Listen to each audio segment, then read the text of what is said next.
हल बहुजनांच्या अंधाऱ्या मृतप्राय जीवनात निर्भीड जगण्याचा सोनेरी किरण पसरविणारे विजापूरच्या तख्ता समोर निमुटपणे झुकणाऱ्या नमणाऱ्या बेलगाम सरंजामदारांच्या बेबंदशाही विरुद्ध आवाज उठवणारे सरंजामशाही कुलवंश परंपरा यांना नाकारून बहुजनांच्या अस्तित्वाचा झेंडा फडकवणारे कल्याणच्या मुल्लायमे सुभेदाराची सून किंवा बेलवाडीच्या पाटलाची कन्या यांना मातृस्थानी लेखणारे 17व्या शतकात सरंजामशाही विरोधात वादळ उभे करणारे जनतेला बलिदानाची प्रेरणा देऊन बहुजनांचं स्वराज्य उभे करणारे महान रचनात्मक प्रतिभेचा रणपुरुष समर्पणशीलतेचे प्रत्येकारी प्रत्येक मातृभूमीचे असीम उपासक सूर्यकुलातील सर्वश्रेष्ठ पुरुष क्रांती पथकावरील सर्वश्रेष्ठ यात्री रणशीलतेचे मानदंड स्वराज्याचे संस्थापक शककर्ते युग प्रवर्तक छत्रपती शिवाजी महाराज संपूर्ण स्वराज्याचे ज्ञानपीठ विचारपीठ प्रेरणापीठ म्हणजे महासाहेब जिजाऊ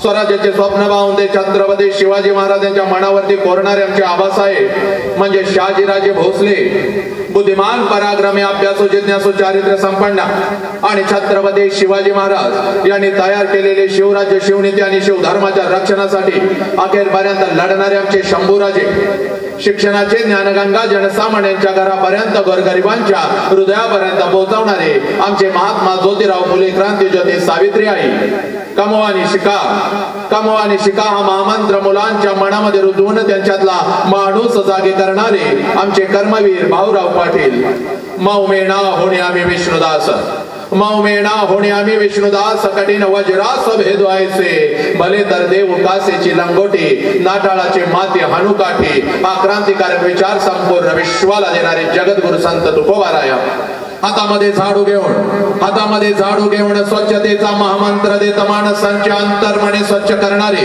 आमचे संत गाडगे बाबा आणि आपल्या लेखणीच्या जोरावरती संपूर्ण विश्वाला मानवता समता बंधुत्वता हा महामंत्र देणारे विश्वरत्न डॉक्टर बाबासाहेब आंबेडकर यांना विनम्र अभिवादन करून एक मुखाने आपण सर्वजण बोला छत्रपती शिवाजी महाराज के बोला भारत माता के बोला छत्रपती श्रीमंत धर्मवीर संभाजी महाराज के बोला विश्वरत्न डॉक्टर बाबासाहेब आंबेडकरांचा चला या व्याख्यानाची सुरुवात अतिशय सुंदर झालेली आहे पण आपल्या नजरेतून हे व्याख्यान आहे आणि माझ्या नजरेतून हे व्याख्यान आहे कारण अनेक वर्षापासून शेकडो वर्षापासून व्याख्यान होत आली प्रबोधन होत आली विचारवंतांचे विचार आमच्या कानापर्यंत आले पण आपल्या कानातला विचार हा आपल्या मनाच्या गाभाऱ्यापर्यंत पोहोचला नाही काळजाच्या तळापर्यंत पोहोचला नाही माणसामधला माणूस जागा झाला नाही म्हणून हा आजचा अर्धा तास तुमच्या आयुष्यातला माझ्यासाठी आणि माझ्या आयुष्यातला तुमच्यासाठी हा अर्धा तास हा व्याख्यानाचा नाही हा प्रबोधनाचा नाही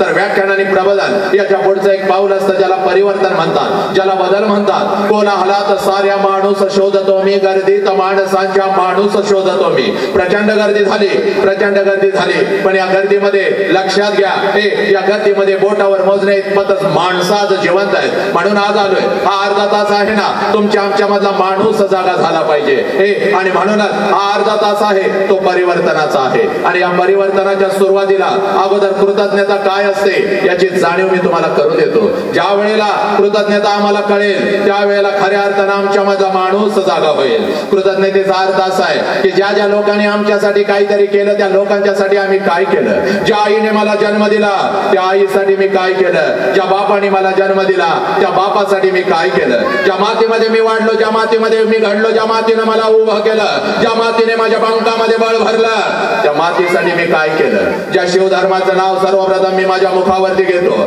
ज्या राष्ट्राचं नाव सर्वप्रथम मी माझ्या मुखावरती घेतो त्या राष्ट्रासाठी मी काय केलं याला कृतज्ञता म्हणतात या व्याख्यानाच्या सुरुवातीला मी नाव घेतलं होतं छत्रपती शिवाजी राजांचं माझ्या आऊ जिजाऊचं माझ्या गाडगे बाबांचं माझ्या तुकोबारायांचं माझ्या विश्वरत्नांचं लक्षात घ्या बुद्धांच्या वासून अगदी गाडगे बाबांच्या पर्यंत ज्या ज्या महामानवाने क्रांतिकारकाने समाज सुधारकाने तुमच्या आमच्यासाठी रक्ताचा आणि विचारांचा अभिषेक या मातीमध्ये घातला त्या सगळ्यांची नावं माझ्या मुखात माध्यमातून आपल्या कानापर्यंत पोहोचली. हजारो लोकांपर्यंत बसलेला पण जय जयकार जय जयकार हा फक्त मुखातून आला, वरवरचा आला, बेंबीच्या देठापासून आला नाही. आणि इथंच खऱ्या अर्थानं कृतज्ञता आम्हाला कळते. आम्ही या राष्ट्राचं देणं लागतो, आम्ही या महामानवांचं देणं लागतो. लक्षात घ्या, या महामानवांनी, या क्रांतिकारकांनी, या समाज सुधारकांनी फक्त आपल्या चार भिंतीचा संसार कधीच केला नाही, तर अखंड राष्ट्राचा संसार केला. म्हणून तुम्ही आम्ही इथं ताट मानानं बसलेलो आहोत. लक्षात घ्या, आम्ही यांचं देणं लागतो. लक्षात घ्या, आम्ही यांचं देणं लागतो. आणि मग यांची नावं आमच्या कानावरती आल्यानंतर अंगातलं रक्त उसळलं पाहिजे. जय जयकार कसा झाला पाहिजे? आसमंत दुमदुमला पाहिजे. या शाळेच्या भिंती, या शाळेच्या भिंती अगदी शहारून गेल्या पाहिजे. आम्हाला वाटतं या शाळेच्या भिंती आमच्या बरोबर बोलत नाहीत, पण मातानो बंधूनो माझ्या युवकांनो, या शाळेच्या भिंती बोलतात. या शाळेच्या भिंतीने फक्त आम्हाला डॉक्टर दिला नाही, या शाळेच्या भिंतीने फक्त आम्हाला इंजिनियर दिला नाही, या शाळेच्या भिंतीने फक्त आम्हाला मोठा उद्योजक दिला नाही, तर या शाळेच्या भिंती सर्वप्रथम या समाजाला एक चारित्र्यवान माणूस देतात. लक्षात घ्या, माणसाची निर्मिती या शाळेच्या भिंतीमध्ये होते. आणि म्हणूनच या शाळेच्या पटांगणामध्ये आज आई आणि बाप समजावून घ्यायला आलोय ना, तर जय जयकार या महापुरुषांचा बेंबीच्या देठापासून झाला पाहिजे. भगवंताने आम्हाला एवढं सुंदर शरीर दिलेलं आहे. या शरीराच्या या शरीराला दोन हात आहेत, दोन्ही हाताच्या मुठी करायच्या, खांद्याजवळ ठेवायच्या, पाठी जागाना ताट पाहिजे, चेहऱ्यावरती एक तेज पाहिजे, आणि जय जयकार असा झाला पाहिजे. हा आसमंत दुमदुमला पाहिजे. चला, प्रत्येकाने दोन्ही हाताच्या दोन्ही मुठी करायच्यात, आपल्या खांद्याजवळ ठेवायच्या, पाठी जागाना ताट ठेवायचा आहे. जय जयकार जोरात झाला पाहिजे. पाठीमागं उभे राहिलेले सगळे, तुम्ही काय माझ्या लग्नाला आला नाही, आलं का लक्षात? साहेबांनी काय माझं लग्न ठरवलेलं नाही. जय जयकार प्रत्येकानं करायचा, जो या राष्ट्रामध्ये राहतो आणि या मातीमध्ये तो वाढलाय. आणि तुम्हाला आता असं वाटेल या गर्दीत मी एकट्याने जय जयकार नाही केला तर ह्याला काय कळतंय? ऐका, त्यांच्यासाठी खास आहे. आपल्या जिभेवर वाच्यसिद्धी आहे. 25 वर्ष या विचार मंचाची सेवा केलेली आपण. आम्हा घरी धन शब्दांची तर रत्ने, शब्दांची तर शस्त्रे आहा. त्यामुळं हे जीभ म्हणजे माझं शस्त्र आहे. आणि इथून जर आपण एखाद्याला शाप दिला, 100% लागतो म्हणजे लागतो, 1,00,000% आपला शाप लागतो. आणि आजचा शाप असा आहे, जो जय जयकार मनापासून करणार नाही, उद्याचा दिवस ते बघत नाही. अर्ध्या तासात त्याच्या छातीत दुखायला लागल, एवढ्या जोरात कळ येईल. डॉक्टर म्हणतील शरीरानं उपचाराला सुद्धा संधी दिली नाही. उद्या सकाळी तुझा फोटो भिंतीवरती. जर नवऱ्या पुढे उड्या मारायचा असेल आहो आहो करत, तर जय जयकार करायचा. इकडची गँग वटवागळासारखी बसायची नाही. मी कसं काय ना, मी आहे म्हणून माझा 300 टन ऊस जातोय, मरशील फुकटचा. भिंतीवर बसशील आणि 300 टन हे खातील. त्यामुळं लई शायनिंग कोणी मारायचं नाही. आता इथं मी फक्त सांगतोय तेवढंच करायचं. येणं तुमच्या हातात आहे, जाणं तुमच्या हातात नाही. एखादा उठून चालला ते तर 5 मिनिटात मरतोय, लगेच कळ येते त्याला. मागच्या महिन्यात मे महिन्यामध्ये 9 घालवल्यात, जून मध्ये काही ओपनिंगच झालं नाही. त्यामुळे ते ओपनिंग इथं होऊ नये अशी माझी इच्छा आहे. आज चला, आता कॅमेरा तिकडे फिरवला, सगळ्यांचा जय जयकार घ्यायचा आहे. कसा हात वरती दुमदुमतोय, कॅमेरामॅन तिकडे जरा फिरव सगळीकडे. हा चला, हा बोला छत्रपती शिवाजी महाराज के, बोला भारत माता के, बोला छत्रपती श्रीमंत धर्मवीर संभाजी महाराज के, बोला विश्वरत्न डॉक्टर बाबासाहेब आंबेडकरांचा. आता येणारा अर्धा तास असाच जोश मध्ये. आणि इकडच्या माझ्या भगिनी सगळ्या आलेल्या आहेत ना, नवऱ्याला सांगून आला होता, 6ला कार्यक्रम सुरू होतोय, 7ला संपतोय, 8 पर्यंत आलीच हो. आल्या दोघं बसून जेवायचं. आता वाजली 8. आता नवऱ्याचा फोन सारखा येत असेल, अजून का आली नाही, अजून का आली नाही. अजिबात आज त्याच्या फोनकडे बघायचं नाही. दिसला फोन कटच करून टाकायचा. आणि टेन्शन तू घ्यायचं नाही. घरी जाताना पण गडबडीत जायचं नाही, तणावात जायचं नाही. आले हो थांबा, नाही नाही नाही, घरी असं जायचं. नवरा पुढे आला की त्याच्या समोर उभं राहायचं, म्हणायचं यस यस बाजी हट म्हणायचं. जरा हवा आणि तो नवरा येडाच झाला पाहिजे. नवरा जर बाजूला झाला नाही तर भगवंताने एवढं सौंदर्य दिलंय ना तुला, त्याचे केस एवढे लांब लांब आहेत ना, काय पुतळा बांधून उपालन करायचंय का त्याच्यामध्ये? सोडायचे केस, नवऱ्याजवळ जायचं, गार करून फिरवायचे. 2 त्याच्या नाकात गेले पाहिजे, उलटच पडलं पाहिजे ते. त्यांना बरोबर आमच्या साहेबांना फोन केला पाहिजे. साहेबांना विचारलं पाहिजे होतं नेमकं आणलं होतं कोणाला. आज व्याख्यान कसलं काय झालेलं आहे. आणि तुझं आणि नवऱ्याचं चालू आहे ना, सासू मध्ये येणारच बघ, येणार म्हणजे येणार. पण या वेळेला सासूकडे बघून तू बोट मोडायची नाहीत, असं असं करायचं नाही. तुझी बोट मला तायडे माहितीये. किंवा नाक मोडायचं नाही, करायचं नाही. आज जरा वेगळं करायचं, आज जरा वेगळं करायचं. सासू समोर आली की तिलाच करायचं, आत्या मग करायचं. म्हातारीच्या गालाचा मुका घ्यायचा. म्हातारी खाली पडली पाहिजे. म्हातारी खाली पडली की तिला सोडायची नाही. लय दिवसानं हातात आल्या, शेजारी बसायचं आणि दुसऱ्या गालाचा मुक्का घ्यायचा, आत्या माफ करायचं. म्हातारी गाडा लोळली पाहिजे. तुझ्या नवऱ्याला म्हणली पाहिजे, बाबा इकडे ये, देसाई साहेबांना लवकर भेटून ये. नेमकं तिथं काय झालंय बघ, आज कोणाला आणलं होतं बघ. हे जे अंगामध्ये आलेलं आहे, आमुष्याला तर अजून 2 दिवस अवकाश आहे. तू उठायचं म्हणायचं माझ्या अंगात आलेला आहे, माझ्या अंगात आलेला आहे. पण माझा बंधू आला होता वसंत नावाचा, आणि त्यानं माझ्या अंगामध्ये आनंदाचं वारं सोडलेलं आहे. हे आजपासून या घरामध्ये कोणी भांडण करणार नाही, आजपासून या घरामध्ये कोणी दंगा करणार नाही, आजपासून या घरामध्ये कोणी कोणाचा द्वेष करणार नाही. तर घरातल्या प्रत्येक व्यक्तीनं जगायचं कसं, तर अगदी आनंदानं जगायचं. चला जगूया आनंदाने. कारण माते हे घराच्या भिंती करोडो रुपयाच्या असतील, पण त्यात आनंद असेलच असं नाही, लक्षात घे. वाक्य काळजावरती लिहून घेऊन जायचं आहे. घराच्या भिंती करोडो रुपयांच्या असतील, पण त्या घरामध्ये आनंद असेल असं नाही. पण घर तुझं झोपडीत जरी असलं आणि त्या झोपडीतला माणूस आनंदी असेल, तर लक्षात घे ते झोपडी आनंदी असते. राजासजी महाले सौखे कधी मिळाली, ती सर्व प्राप्त झाली या झोपडीत माझ्या. म्हणून परतला प्रत्येक व्यक्ती आनंदी पाहिजे. इकडच्या प्रत्येकाला सांगतोय रे, वट वागळासारखं बसायचं नाही, अजिबात बसायचं नाही. आणि आज घरी जाताना तू सुद्धा हसत जायचं, आलं का लक्षात. नाहीतर सगळं काय देसाई साहेबांनी टेन्शन तुलाच दिलेलं आहे कंपनीचं, आणि 5,000 वर्कर तूच चालवतोय. असा थोडा करून घराकडे जायचं नाही. घरी जायचं, आपल्या बायकोकडे बघायचं, नाच करायचं, yes darling I love you म्हणायचं. मरत नाहीच लेका.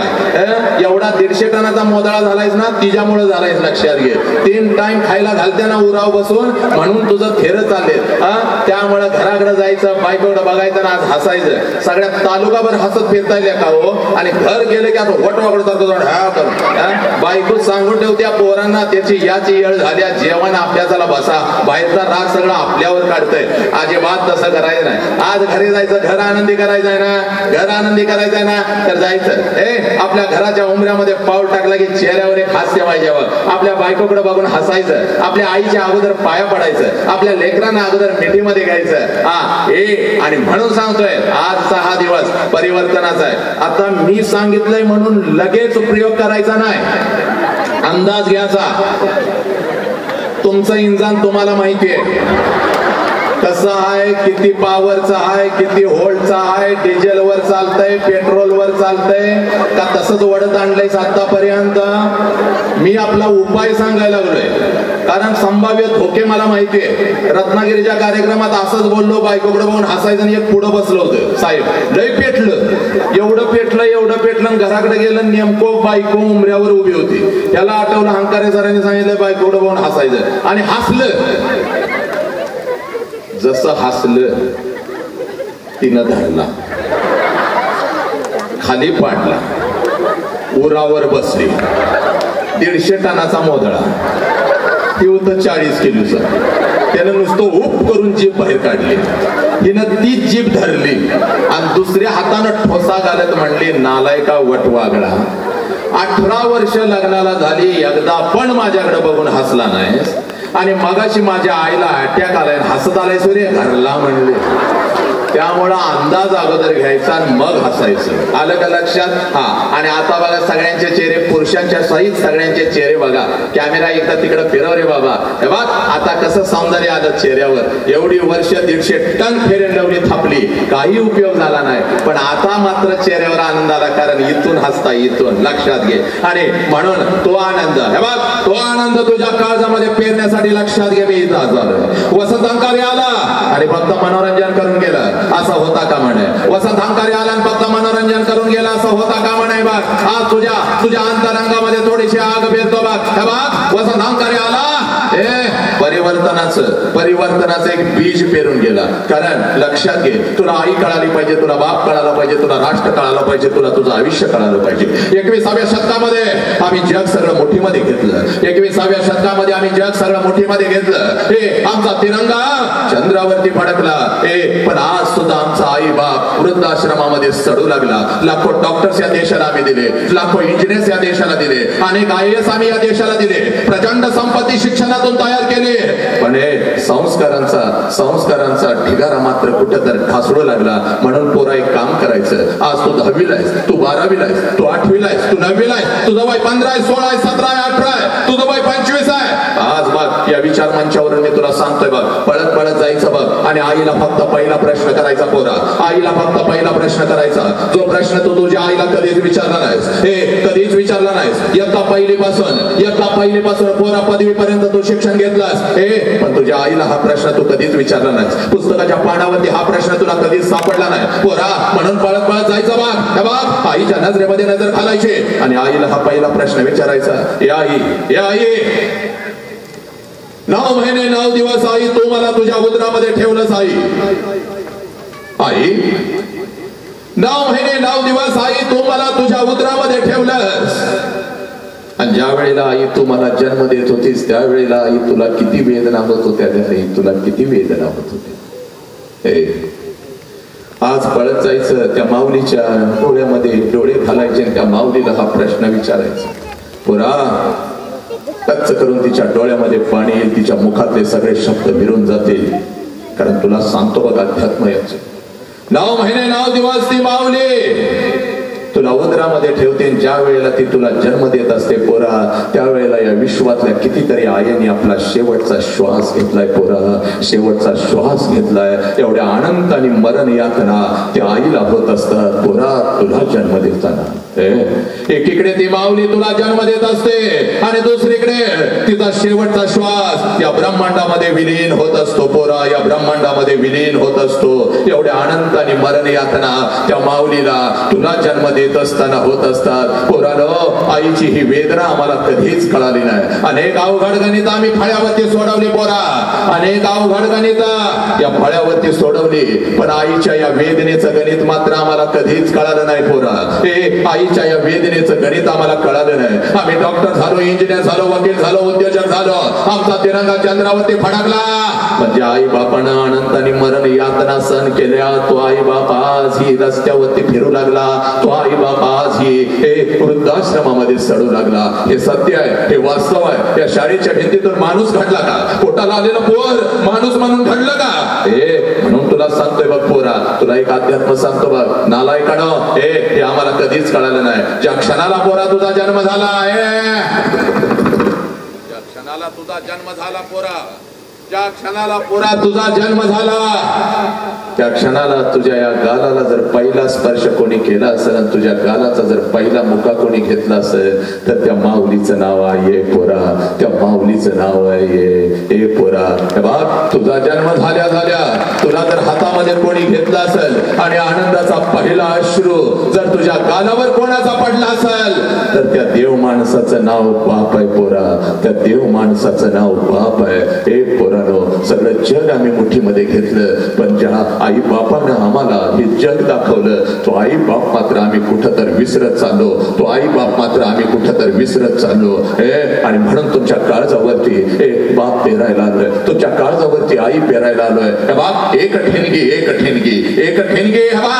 वनवा पेटेल बघ, माणुसकीचा वनवा पेटेल बघ. आणि म्हणून सांगतोय पोरा पळत पळत जायचं घरी जायचं, पळत पळत जायचं घरी जायचं आणि आपल्या आईला फक्त विचारायचं आई तुला किती वेदना होत होत्या, तुला किती वेदना होत होत्या. पोरा तुला उत्तर मिळेल बघ. पुस्तकाच्या कोणत्याच पानावर हा प्रश्न कधीच मिळत नाही बघ. हे बघ पोरा, आणि म्हणून तुला सांगतोय पोरी, आज तू 10वीला होतीस, आज तू 12वीला होतीस, उद्या डॉक्टर होशील, उद्या इंजिनियर होशील, उद्या वकील होशील. पण पोरी तुला जर बाप समजावून घ्यायचं असेल, तुला जर आई समजावून घ्यायची असेल, तुला जर राष्ट्र समजावून घ्यायचं असेल तर पोरे अगोदर तू कोण आहेस याची ओळख तुला झाली पाहिजे. पाहिजे बघ. 9 महिने 9 दिवसानंतर ती माऊली तुला एक नाव देते बघ, आणि ते नाव म्हणजेच तुझी ओळख आहे का? नाही पोरी, या नावाच्या पलीकडे सुद्धा तुझी एक ओळख आहे बघ. तेवढी ओळख तुला करून देतो या विचार मंचावरून, कारण अतिशय पवित्र हा विचार मंच आहे. हे शून्यातून विश्व निर्माण करणाऱ्या या माणसाचा हा विचार मंच आहे, लक्षात घे. हजारो कुटुंबांना ताकद देणाऱ्या या माणसाचा हा विचार मंच आहे, लक्षात घे. आणि म्हणून तुला सांगतोय बघ, या विचार मंचावरून पोरी तुला अगोदर तुझी ओळख तयार करून देतो बघ. पुण्याच्या रस्त्यावरून एक माता हातामध्ये पिशवी घेऊन चालत होती बघ. पुण्याच्या रस्त्यावरून एक माता हातामध्ये पिशवी घेऊन चालत होती बघ. पिशवीमध्ये एक लुगडं होतं, पिशवीमध्ये एक लुगडं होतं, अंगावरती एक लुगडं होतं, पिशवीमध्ये एक लुगडं होतं, अंगावरती एक लुगडं होतं बघ. आणि एवढीच तिची संपत्ती होती. पुण्याच्या रस्त्यावरून ती माता चालत होती बघ. समाज तिच्या अंगावरती शेण फेकत होता, चिखल फेकत होता, दगडाचा मारा करत होता. 100 वर्षापूर्वी स्त्रियांनी घराच्या बाहेर पडायचं आणि समाज परिवर्तन करायचं या समाजाला मान्य नव्हतं बघ. समाज तिच्या अंगावरती शेण फेकत होता, चिखल फेकत होता, दगडाचा मारा करत होता. सगळं काही ती माऊली सहन करत होती. जेवढ्या वेदना तिच्या शरीराला होत होत्या त्याच्या कितीतरी पटीने वेदना तिच्या मनाला होत होत्या. एका पडक्या वाड्यामध्ये ती माऊली जात होती. अंगावरचं शेणाने आणि चिखलाने माखलेलं लुगडं दूर करत होती. पिशवीतलं लुगडं अंगावरती चढवत होती आणि समोर बसलेल्या त्या 8-10 लेकींना ती माझी सावित्री शिकवत होती. म्हणून या देशामध्ये लाखो सावित्री तयार झाल्या बघ. पुरुषांच्या खांद्याला खांदा लावून आज लढू लागल्या, स्वतःचं अस्तित्व तयार करू लागल्या. पोरी, ती सावित्री आहे म्हणजे तू आहेस पोरी, ती सावित्री आहे म्हणजे तू आहेस. तू एवढी स्वस्त नाहीस पोरी. कोणीतरी यावं तुला प्रेमाच्या जाळ्यामध्ये फसवावं, तुझ्या आई बाबाच्या तोंडावर तुला थुंकायला लावावं आणि तुला रातोरात घेऊन जावं. त्या नालायकाच्या वासना शांत झाल्यानंतर तुला सोडून द्यावं. हे तुझं वय शिकण्याचं आहे, हे तुझं वय उभं राहण्याचं आहे. या वयामध्ये तुला सिद्ध करायचंय तुझं अस्तित्व. हे बघ पोरी, आणि याच वयामध्ये कुठं तर तुझा पाय घसरतो बघ, कोणतं नालायक हरामखोर आपल्या आयुष्यामध्ये येतो बघ. पोरी, तुला प्रेमाच्या जाळ्यामध्ये फसवतो बघ. इकडं बघ पोरी, पोरी, एवढी स्वस्त तू नाहीस बघ. तू माझी सावित्री आई आहेस बघ. तुला एक दुसरं उदाहरण देतो बघ. कोण आहेस तू? हे बघ, आयुष्यभर ही ओळख विसरायची नाही पोरी, आयुष्यभर ही ओळख विसरायची नाही बघ. 5 लाखाचं सैन्य घेऊन औरंगजेब या स्वराज्यावरती चालून आला होता बघ. 5 लाखाचं सैन्य घेऊन औरंगजेब या स्वराज्यावरती चालून आला होता बघ. छत्रपती शिवाजी राजे आम्हाला सोडून निघून गेलेले होते. संभाजी राजांचं बलिदान झालेलं होतं. राजाराम महाराज आम्हाला सोडून निघून गेलेले होते. आणि 5 लाखाचं सैन्य घेऊन आलेल्या औरंगजेबाला वाटलं आता हे स्वराज्य माझं आहे. पण नाही पोरी, एक रणचंडिका उठली, हातामध्ये तलवार घेतली, घोड्यावरती स्वार झाले आणि 5 लाखाचं सैन्य घेऊन आलेल्या औरंगजेबाला शेवटचा श्वास याच मातीत सोडायला लावला. तिचं नाव तारा राणी आहे. ते तारा राणी म्हणजे पोरी तू आहेस बघ पोरी. तू एवढी स्वस्त नाहीस बघ पोरी. कोणी पण यावं, तुझ्या शरीराचा उपभोग घ्यावा, तुझ्या आई बाबाच्या तोंडावर तुला थुंकायला लावावं. एवढी स्वस्त नाहीस पोरी तू, एवढी स्वस्त नाहीस का पोरी? हे बघ पोरी, पोरी, माझ्या राजानं कोणाच्या पोटी जन्म घेतला हे ऐकायचं रे. फक्त इतिहास आम्हाला परीक्षेत लिहिण्यासाठी नसतो. इतिहासातून लक्षात घ्या, इतिहासातून अनेक संकटांना पायाखाली घ्यायचं असतं. तो इतिहास तुला सांगतो बघ. हे बघ, आवजी जाऊ शील सत्यप्रियता शास्त्रप्रिय स्वराज्य स्वप्न विजय कांक्षा विजय लक्षणा विजय वर्धिनी विजयांना बळ देणारी प्रेरिका वाक चातुर्य गांभीर्य दक्षता मनधैर्य निर्भयता कुलकन्या कुलधन्या महितान्वय जगदंबा आदिशक्ती राष्ट्रमाता आवजी जाऊ यांच्या पोटी जन्माला आलेलं माझा राजा होता बघ. दानवीर दयावीर धर्मवीर युद्धवीर महान ओजस्वी तेजस्वी राजनीती जाणकार महावीर महाभाऊ महाबली बली अतुल बली सुलक्षणी वाऱ्याप्रमाणे वेगवान गरुडासारखी नजर दाक्षिणात्य शहावर्मा क्षत्रिय शहाजीराजे भोसले यांच्या पोटी जन्म घेतला होता माझ्या राजानं. पोरी, तसाच तुझा बाप आहे आणि तशीच तुझी आई आहे. तुझा बाप म्हणजे एक वाघ आहे पोरी, आणि तुझी आई म्हणजे एक वाघीण आहे. आणि एका वाघाच्या आणि एका वाघिणीच्या पोटी तुझ्यासारख्या वाघिणीनं जन्म घेतलाय पोरी. ही तुझी खरी ओळख आहे. आज घरी घेऊन जायचं. तिथं आलेल्या प्रत्येक आईनं आपल्या लेकीच्या काळजामध्ये पेरायचं ती कोण आहे पोरा. बापाच्या उंची एवढी उंची झाली आणि बापाचा चप्पल आपल्याला बसायला लागला. बापाच्या उंची एवढ्या आपले उंची झाले आणि बापाचं चप्पल आपल्याला बसायला लागलं म्हणजे बापा एवढ्या वेदना आपण कधी सहन करू शकत नाही पोरा. बाप म्हणतो पोरग माझ्या खांद्याला आलं, पोरग माझ्या हाताखाली आलं. तेच पोरग ज्या वेळेला हातामध्ये सिगारेट घेऊन फिरत, तेच पोरग ज्या वेळेला दारूचा ग्लास हातामध्ये धरत, तेच पोरग रात्रीच्या 12-12 वाजेपर्यंत मित्रांचे वाढदिवस करत, आणि तेच पोरग वाघासारख्या बापाला जेव्हा मान खाली घालायला लावतं. पोरा, त्या बापानं जगायचं. उच्च शिक्षणाच्या नावाखाली मुंबई सारख्या पुण्यासारख्या शहरामध्ये तुम्ही जाता.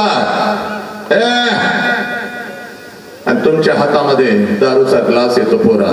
आई बाप इथं झिजत असतो. आणि तिथं तुझ्या हातामध्ये दारूचा ग्लास येतो पोरा. व्यसनात हिंडता आहे. त्या विळख्यामध्ये तू अडकतोस पोरा. पोरा कारण तुला बाप कळाला नाही, तुला आई कळाली नाही, तुला हे राष्ट्र आणि तुला तुझ्या खांद्यावरची जिम्मेदारी कळाली नाही. पोरा मृत्यूच्या दारात हसणाऱ्यांची ही माती आहे बघ. बाप 23 वर्षाचं भगतसिंग फासाच्या तख्ताकडे निघालेले होते. 23 वर्षाचे भगतसिंग फासाच्या तख्ताकडे निघालेले होते. आणि त्यावेळेला इंग्रज विचारतात शेवटची इच्छा काय आहे. मृत्यूच्या दारात उभे असलेले भगतसिंग इंग्रजांना सांगतात इतर कैद्यांना ज्या वेळेला फाशी देतात त्यावेळेला त्यांच्या चेहऱ्यावरती काळं कापड झाकता. माझ्या चेहऱ्यावरती काळं कापड झाकू नका, कारण एक क्रांतिकारक आपल्या देशासाठी हसत कसा मारतो हे इंग्रजांना मला दाखवून द्यायचं आहे. पोरांनो मृत्यूच्या दारात हसणाऱ्यांची ही माती आहे. वय वर्ष 32 होता माझ्या संभाजीराजांचा. वय वर्ष 32. संभाजीराजांना कैद झालेले आहे. मृत्यूच्या दारामध्ये संभाजीराजे उभे आहेत. साखळदंडामध्ये बांधलेले आहे. असंख्य जखमा शरीरावरती आहे. जखमातून काळे रक्त टपटप गळत आहे. आणि पाचशे संभाजीराजांना म्हणतो संभा हम तुम्हारी जान बख्श देंगे, हमें चाहिए सिर्फ तेरे पिताजी का स्वराज्य, हमारे चरणों में राख. त्यावेळेला मृत्यूच्या दारात संभाजीराजांच्या चेहऱ्यावरचं तेज कधीच हटत नाही. संभाजीराजे मृत्यूच्या दारात औरंगजेबास उत्तर देतात या शरीराचे तुकडे तुकडे केलेस तरी चालतील, माझ्या बापाचं स्वराज्य तुझ्या चरणावर मी कदापि ठेवणार नाही. कारण मला माझा बाप कळालाय, मला माझं स्वराज्य कळालेलं आहे, मला माझी जबाबदारी कळालेली आहे. हे मातानो एखादा काटा जरी पोराच्या पायात घुसला तर 2 दिवस पोरग हंबरडा फोडतं बघ. रात्रभर पोराच्या उशाला येऊन बसतेस बघ. हे बघ आपलेल्या लाल भडक लोखंडाच्या सळ्या डोळ्याजवळ आल्या. संभा अब तो झुक जा नहीं तो तेरी नींद आंखें हम निकाल देंगे. संभाजीराजांच्या चेहऱ्यावरचं तेज कमी झालं नाही. तापलेल्या सळ्या डोळ्याच्या आरपार निघून गेल्या. सर्र आवाजाला डोळ्यांच्या खोबणीतून फक्त काळं रक्त टप टप टप टप गळू लागलं. पण संभाजीराजे हटले नाहीत. मृत्यूच्या दारातून मागे हटले नाहीत. हे संभाजीराजांची जिवंत जीभ काढली गेली.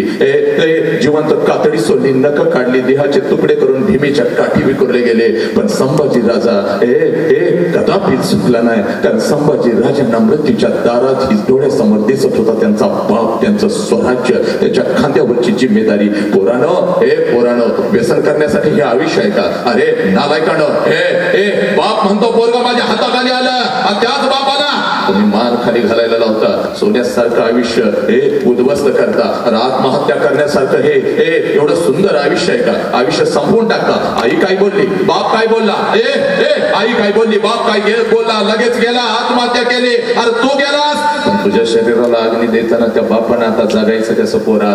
पोरानं, कारण आम्हाला आमच्यातला माणूस कळाला नाही. माझ्यामध्ये किती प्रचंड ऊर्जा आहे हे आम्हाला कळालं नाही. आम्हाला संघर्ष कळाला नाही. आम्ही फक्त मार्कांचा ढीग रचला, पण त्या मार्कांच्या ढिगाबरोबर आमच्यातली शक्ती कुठं तर निघून गेली, आमच्यातली ऊर्जा कुठं तर निघून गेली. आम्ही इतिहास शिकला फक्त परीक्षेमध्ये लिहिण्यासाठी. म्हणून तुला सांगतोय बघ, तुका म्हणे होय मनाशी संवाद. आपलाच वाद आपणाशी. आजच्या व्याख्यानाला अध्यात्माचा अधिष्ठान आहे, इतिहासाचा अधिष्ठान आहे, विज्ञानाचा अधिष्ठान आहे. उगाच काहीतरी बोलत नाही. आई आज घरी जायचं, प्रत्येकानं जायचं, डोळे झाकायचे आणि स्वतःला काही प्रश्न विचारायचे. हे बघ त्यातला पहिला प्रश्न आहे बघ, तुका म्हणे होय मनाशी संवाद. ते करत असताना पहिला प्रश्न असा आहे की पुत्र व्हावा आईचा गुंडा, ज्याचा तिन्ही लोकी झेंडा. आज स्वतःला प्रश्न विचारायचा आहे, मी तसा आहे का? माझ्या आई बापाला मी न्याय दिलाय का?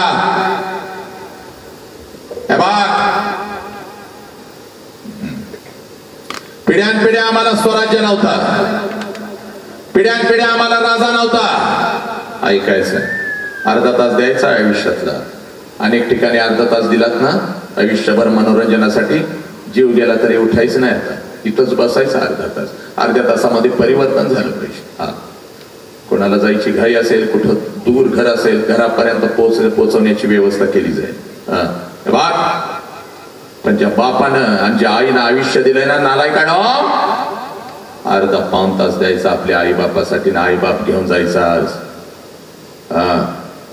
पुत्र व्हावा ऐसा गुंडा, ज्याचा तिन्ही लोकी झेंडा. पिढ्यानपिढ्या आम्हाला स्वराज्य नव्हता, पिढ्यानपिढ्या आम्हाला राजा नव्हता. आता आम्हाला स्वराज्य मिळालेलं होतं, आता आम्हाला राजा मिळालेला होता, माझ्या राजाचा राज्याभिषेक होता. 32 मन सोन्याच्या सिंहासनावरती माझा राजा बसलेला होता. मस्तकी जिरेटॉप होता, कमरेला तलवार होती, भरजरी वस्त्र घालून महाराष्ट्राचा हा वाघ ब्रह्मांडाचा नायक 32 मन सोन्याच्या सिंहासनावरती बसलेला आहे. आणि समोरच्या सिंहासनावरती आवजी जाऊ बसलेले, समोरच्या सिंहासनावरती आवजी जाऊ बसलेले.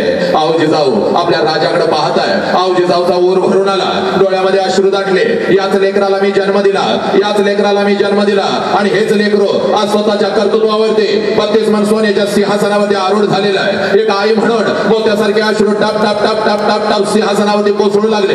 आवजी जाऊ आपल्या सिंहासनावर उठल्या, आवजी जाऊ आपल्या सिंहासनावर उठल्या, राजांच्या दिशेने येऊ लागल्या. माझ्या राजाने बघितलं, आऊसाहेब काय करतायत, आमच्या दिशेने येत आहेत. माझा राजा उठला, सिंहासनावर उठला, धावत धावत धावत खाली आला, आऊसाहेबांच्या जवळ आला, आऊसाहेबांना मुजरा घातला. आपलं मस्तक आऊसाहेबांच्या चरणावरती माझ्या राजाने ठेवलं, आऊसाहेबांच्या चरणावरती माझ्या राजाने ठेवलं. माझ्या राजाच्या डोळ्यातलं पाणी आऊसाहेबांच्या चरणावरती पडत होतं, आऊसाहेबांच्या डोळ्यातलं पाणी माझ्या राजाच्या गालावरती पडत होतं. माझ्या राजाने हंबरडा फोडला, आऊसाहेब,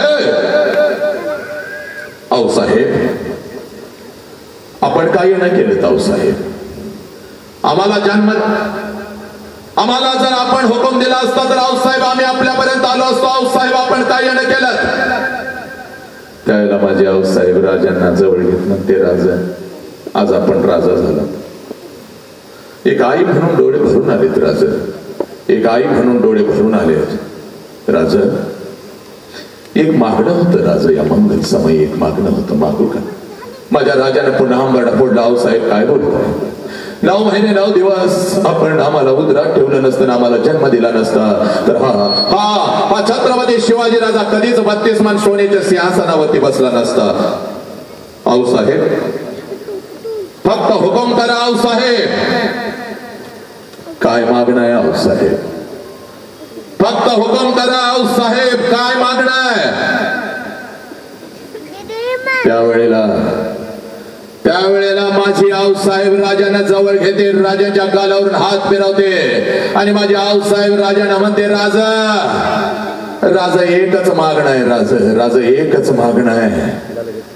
पुढचा जन्म सुद्धा राजा आपण आमच्याच पोटी घ्यावा. राजा एकच मागणं आहे. पुढचा जन्म सुद्धा राजा आपण आमच्याच पोटी घ्यावा. राजा पुढचा जन्म सुद्धा राजा आपण आमच्याच पोटी घ्यावा. माझा राजा हंबरडा फोडतो, माझा राजा हंबरडा फोडतो. माझा राजा आऊसाहेबांना म्हणतो, आऊसाहेब फक्त पुढचाच जन्म नाही. आऊसाहेब जोपर्यंत आम्हाला मानव धर्म मिळेल, जोपर्यंत आम्हाला मानव धर्म मिळेल तोपर्यंत आऊसाहेब आम्हाला आपल्याच पोटी जन्म घ्यायचा आहे. आऊसाहेब आम्हाला आपल्याच पोटी जन्म घ्यायचा आहे. पुत्र व्हावा ऐसा गुंडा ज्याचा तिन्ही लोकी झेंडा पोरानं आई बापानं आम्हाला जन्म दिलाय. त्या आई बापाच्या कष्टाचं पांग फेडण्याची हीच ती वेळ आलेली आहे. पोरा स्वतःच्या कर्तृत्वावरती एवढा मोठा हो, एवढा मोठा हो, एवढा मोठा हो. तुझ्या आई बापानं तुझ्या गालावर हात फिरवत तुला म्हटलं पाहिजे, लेकरा पुढचा जन्म आमच्या दोघांच्याच पोटी घे रे लेकरा, पुढचा जन्म आमच्या दोघांच्याच पोटी घे. तू का म्हणे होय मनाशी संवाद आज जाऊन स्वतःला प्रश्न विचारायचा आहे. त्या बापाला मी न्याय देतोय का? त्या बापाच्या कष्टाला मी न्याय देतोय का? या राष्ट्राला मी न्याय देतोय का? या राष्ट्राच्या महापुरुषांना मी न्याय देतोय का? या समाजाचं, या राष्ट्राचं काहीतरी मी देणं लागतो. मी तसं वागतोय का? माझ्या बापाला मी लाचार करतोय? वाघासारख्या बापाला मी मान खाली घालायला लावतोय? पोरानं नाही, पोरा नाही. यासाठी तुझा जन्म नाही. बघ व्यसन करायचं, नक्की करायचं. बघ व्यसन करायचं, पण व्यसन 2 तासात उतरणार व्यसन करायचं नाही रे. भ्याड लोक असली व्यसन करतात. व्यसन करायचं माझ्या संभाजी राजासारखं अरे बलिदानाचं व्यसन करायचं या राष्ट्रासाठी, या रयतेसाठी. लक्षात घे, 400 वर्षापूर्वी केलेली बलिदानाची नशा आज ही आमची उतरत नाही. बोरा नशा करायचे, पावसाच्या तख्ताकडे हसत जाणाऱ्या माझ्या भगत सिंग सारखी नशा करायची. पोरा आईची मान अभिमानानं उंच झाली पाहिजे, बापाची मान अभिमानानं उंच झाली पाहिजे, अशी नशा करायची. कारगिलच्या युद्धामध्ये जाणारा युवक, त्याला आई सांगते, बेटे घर जरूर आना, वापस आना बेटे, घर जरूर वापस आना. जैसे ही जंग खत्म हो जाएगी, घर जरूर वापस आना. त्यावेळेला कारगिलच्या युद्धाला निघालेला तो जवान आपल्या आईला मिठीत घेतून आपल्या आईला म्हणतो, मा जरूर घर वापस वापस आऊंगा, एक तो इस देश का तिरंगा लहरा कर आऊंगा या उसी तिरंगा में लपेट कर आऊंगा, लेकिन घर जरूर वापस आऊंगा. कॅप्टन विक्रम बत्रा, कारगिल युद्धातलं दुसरं बलिदान पोरा, ही नशा पाहिजे पोरा. आणि म्हणून तुला सांगतोय बघ, आज 6 अर्धा तास तुम्हाला दिलायस ना, बदलच झाला पाहिजे बघ. आणि म्हणून घरी पळत पळत जायचं बघ, घरी पळत पळत जायचं आणि आपल्या आईला दुसरा प्रश्न विचारायचा बघ. आणि या प्रश्नाच्या तळाला लपलेला आहे तुझा बाप, या प्रश्नाच्या तळाला लपलेली आहे तुझी आई. घरी पळत पळत जायचं, घरी पळत पळत जायचं आणि आपल्या आईला आता दुसरा प्रश्न विचारायचा, आपल्या आईला आता दुसरा प्रश्न विचारायचा. घरात पळत पळत जायचं, आईच्या नजरेमध्ये नजर घालायची आणि आईला दुसरा प्रश्न विचारायचा. आणि पोरा, ज्या वेळेला या प्रश्नाचं उत्तर तुला मिळेल त्यावेळेला लक्षात घे, तुला आयुष्याला उत्तर देता येईल. एवढे प्रचंड मोठं उत्तर आहे बघ या प्रश्नाचं. आईच्या नजरेत नजर घालत आईला म्हणायचं, या आई. आणि आईला हा प्रश्न का विचारायचा तुला सांगतो रे नालाय काय कमी. हे बघ, 25 वर्षापूर्वी 20 वर्षापूर्वी जेव्हा त्या माऊलीचं लग्न झालं, ती तुझ्या वडिलांच्याकडे आली ना, एका पायावर एका क्षणात तिनं तिच्या आई बापाला, तिच्या घराला एका क्षणात सोडून दिलं. आणि ती माऊली पळत पळत पळत पळत, लक्षात घे, तुझ्या बापाकडे आली. आणि पोरा, एखादच वर्ष ती माऊली फक्त स्वतःच्या सुखासाठी जगली. आणि ज्या वेळेला पोरा तुझा जन्म झाला त्यावेळेला त्या माऊलीनं स्वतःच्या सुखाला आग लावली आणि ती माऊली फक्त आपल्या लेकरांच्या सुखासाठी जगू लागली. त्या माऊलीचं नाव आई आहे पोरा. आणि पळत पळत जायचं बघा आणि त्या आईला आता दुसरा प्रश्न विचारायचा, आई 25 वर्षापूर्वी आई, 25 वर्षापूर्वी महिन्यातून 4-4 वेळेला आई तू तुझ्या माहेरी जात होतीस.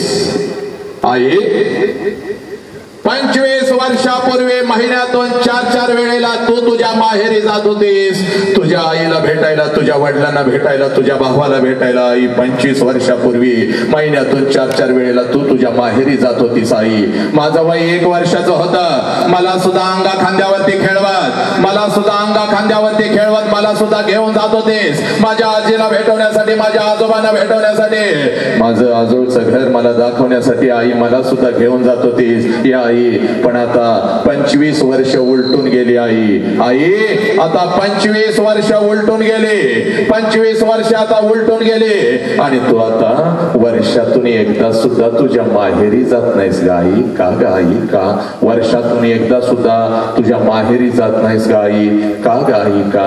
हे पोरांनो, हा प्रश्न फक्त त्या माऊलीला विचारायचा. हंबरडा फोडल, तुझ्या गळ्यामध्ये पडेल आणि तुला जवळ घेत ती माऊली म्हणाल, खरं आहे पोरा, खरं आहे पोरा. 25 वर्षापूर्वी महिन्यातून 4-4 वेळेला मी माझ्या माहेरी जात होती. हो, माझ्या आईला भेटायला, माझ्या वडिलांना भेटायला, माझ्या भावाला भेटायला. तुझं वय 1 वर्षाचं होतं, तुला सुद्धा अंगा खांद्यावरती खेळवत, तुला सुद्धा घेऊन जात होती तुझ्या आजीला भेटवण्यासाठी, तुझ्या आजोबांना भेटवण्यासाठी, तुझं आजोळचं घर तुझ्या काळजामध्ये पेरण्यासाठी. पोरा पोरी तुला सुद्धा घेऊन जात होती. हे पोरी, पण आता वर्षातून काय 2-2 वर्षातून एकदा सुद्धा मी माझ्या माहेरी जात नाही ग.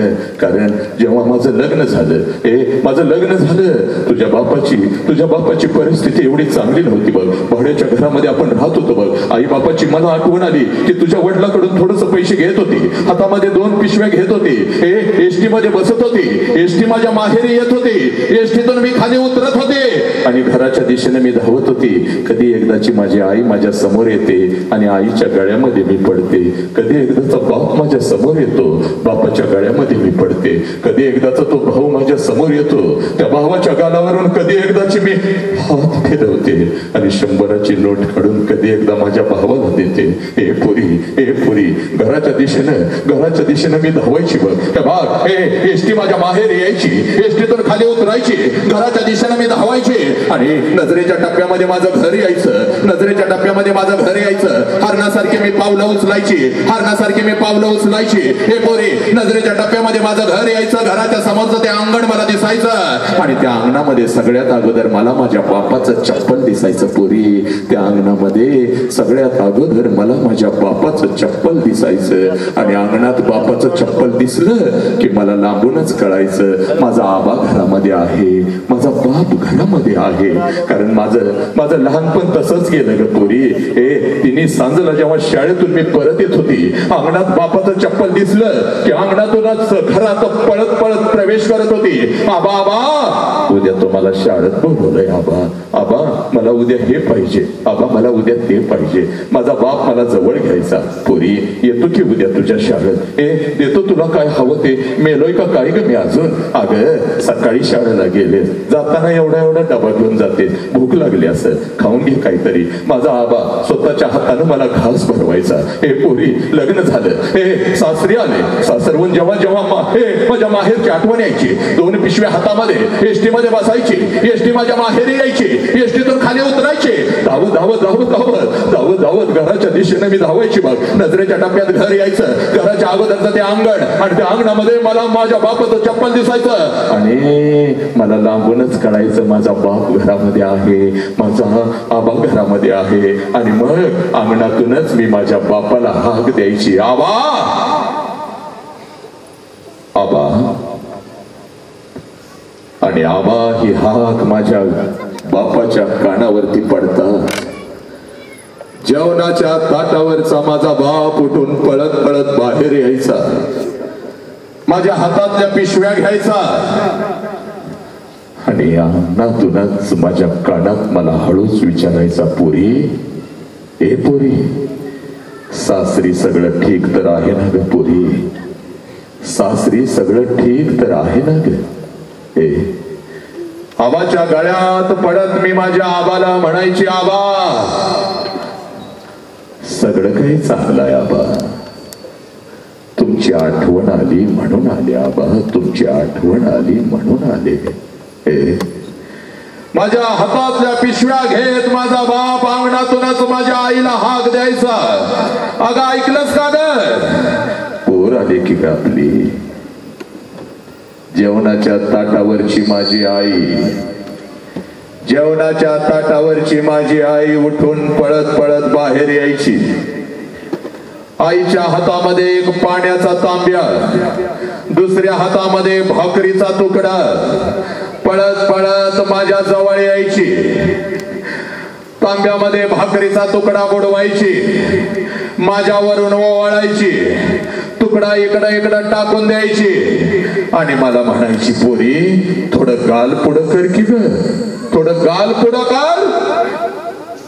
आणि गाल पुढं केलं की माझ्या दोन्ही गालाचं मुक्का अगोदर घ्यायची आणि आपली आटी बोट माझ्या कपाळावरून फिरवत कडा कडा कडा कडा कडा कडा, आपली आटी बोट माझ्या गालावरून फिरवत कडा कडा कडा कडा आपल्या कपाळावर मोडायची. मला म्हणायची, पोरे, चल की ग घरात, चल.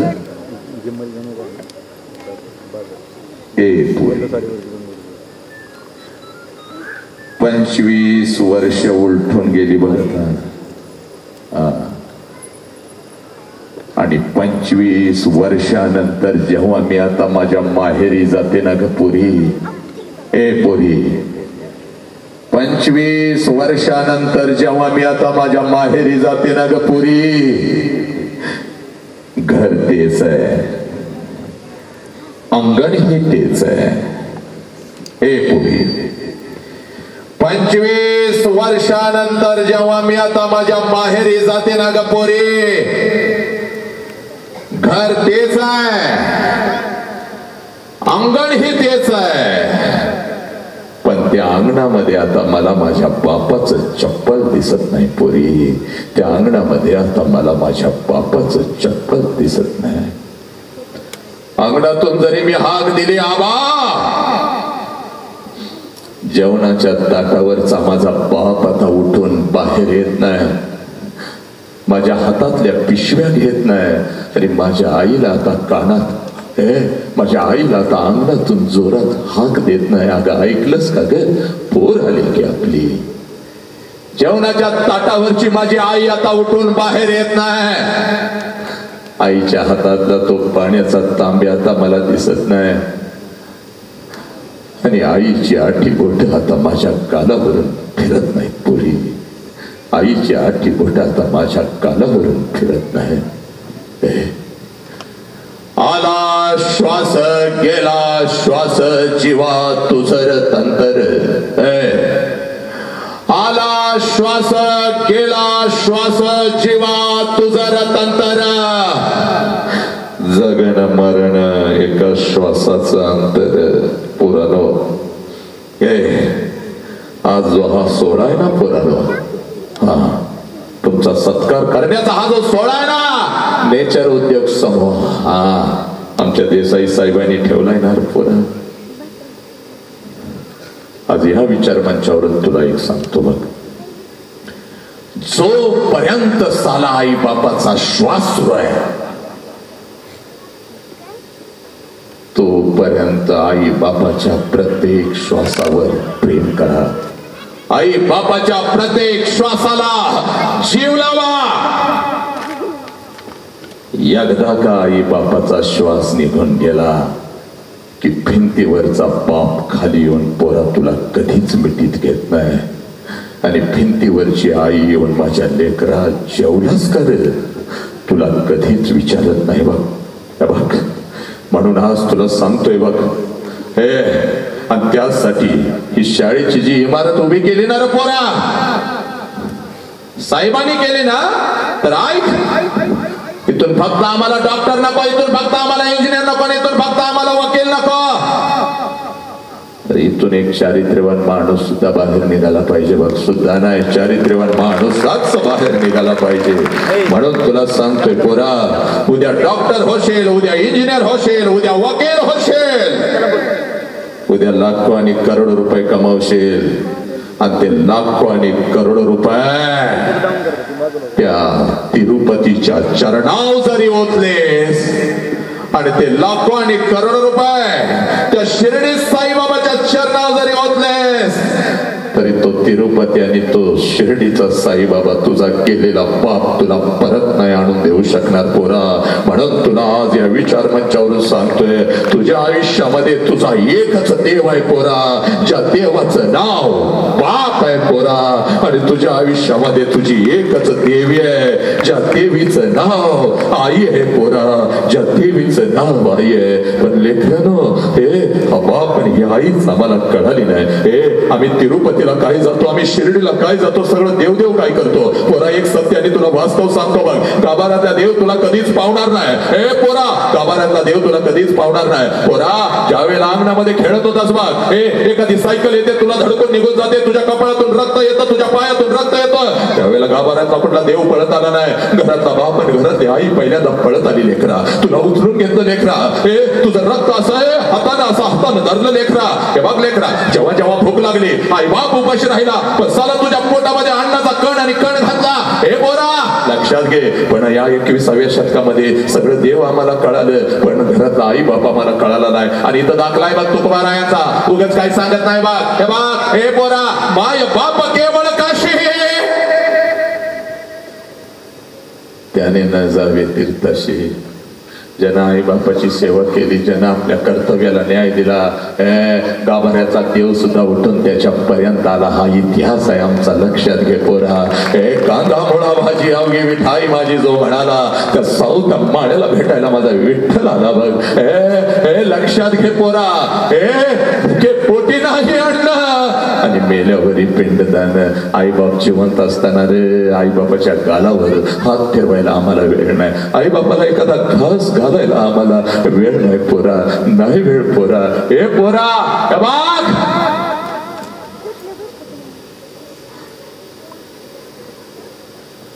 माहेरी गेल्यानंतर त्या घरात बाप दिसत नाही ना आई दिसत नाही. 2 पावलं उचलून जेव्हा घरामध्ये प्रवेश आपण करतो, तेव्हा भिंतीवरती आई बापाचा फोटो दिसतो. आणि मग काळीज मात्र आपलं चर्र करत. बाप जिवंत असताना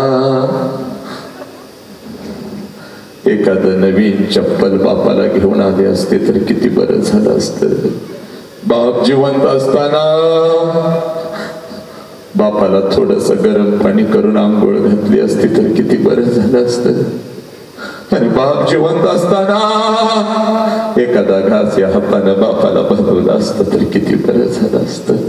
आज लाखो रुपये आपल्याकडे आहेत, अखंड गावाला जेवण घालू शकतो, पण एखादा घास बापाच्या फोटोजवळ धरला तर फोटोतून आवाज नाही येणार. पोरा पोरी कशी आहेस का, पोरी कशी.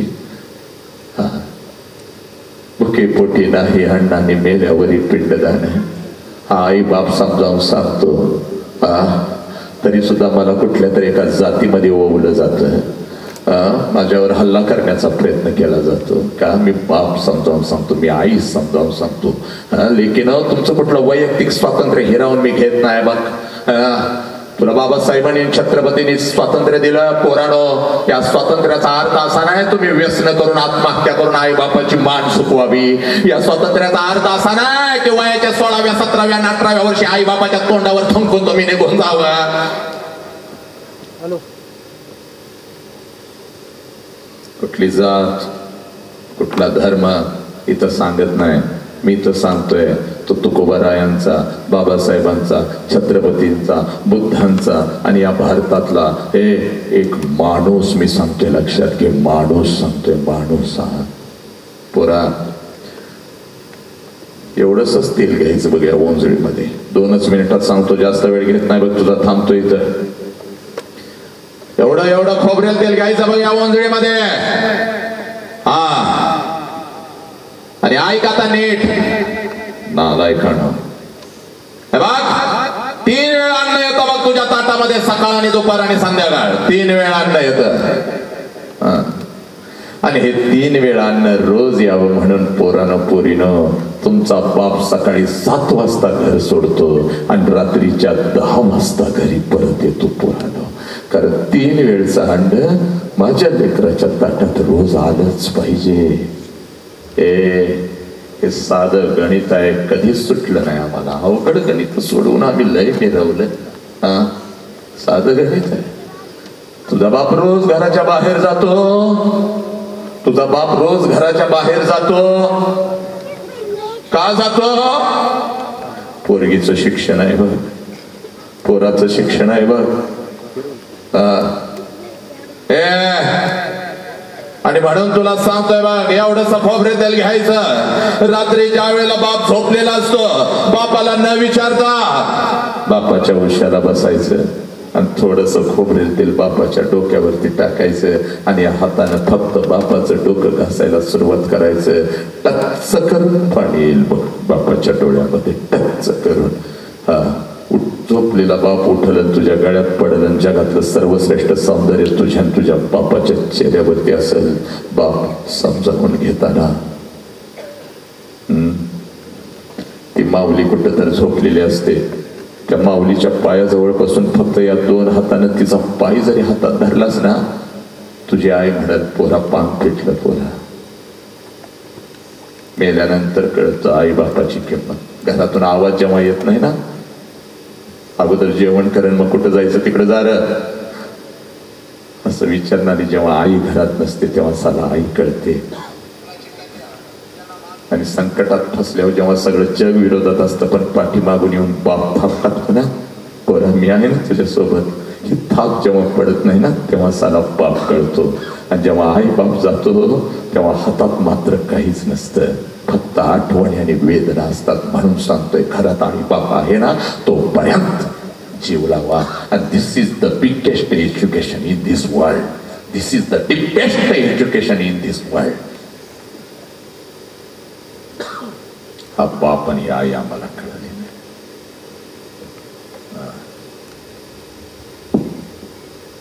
जास्त वेळ घेत नाही. हे सत्य आहे, हे वास्तव आहे. पुस्तकाच्या पानावरच येऊन उगाच काहीतरी सांगत नाही मी तुम्हाला. आणि पुस्तकाच्या पानावर पण जे विचारवंतांनी लिहिलेलं असतं ना, प्रचंड ताकद असते त्यात. पण आम्ही फक्त पुस्तक म्हणून वाचलं, ज्ञान फक्त वाढवलं. आम्ही ज्ञानी झालो, ज्ञानाचा वापर या समाजासाठी आम्ही किती केला, त्या ज्ञानाच्या माध्यमातून आमच्यातला माणूस आम्ही किती जागा केला. आयुष्याचं एकच ध्येय आहे आनंद, आणि आनंद मिळवत असताना माणूस पण आनंदही आम्हाला आयुष्यभर मिळाला नाही आणि माणूसही आमच्यातला जागा झाला नाही. जन्म घेताना रडत येत असतो, तर ज्या वेळेला शेवटचा श्वास घेताना हसावंच लागतं. हा नियम आहे आमच्या अध्यात्माचा. पण जन्म घेतानाही रडत येतो आणि तितकंच श्वास सोडताना आम्ही भयभीतच झालेला असतो, कारण आम्ही जगलोच नाही आयुष्यात. हे बघ, मग आमची लेकरं आम्ही अशी घडवलेत का? मातानं खरं सांगेल 10 मिनिटात संपवतो बघ हा विषय. खूप मोठा विषय, 1-2 तासामध्ये संपत नसतो. पण आई मुलं आम्ही अशी घडवली का? बघ तुझ्या घरातलं लेकरू, ही 9 वर्षाची, ही पोरं 10 वर्षाची, 11-12 वर्षाची पोरं अशी घडलेत का? तुझी पोरं घामात भिजतात का?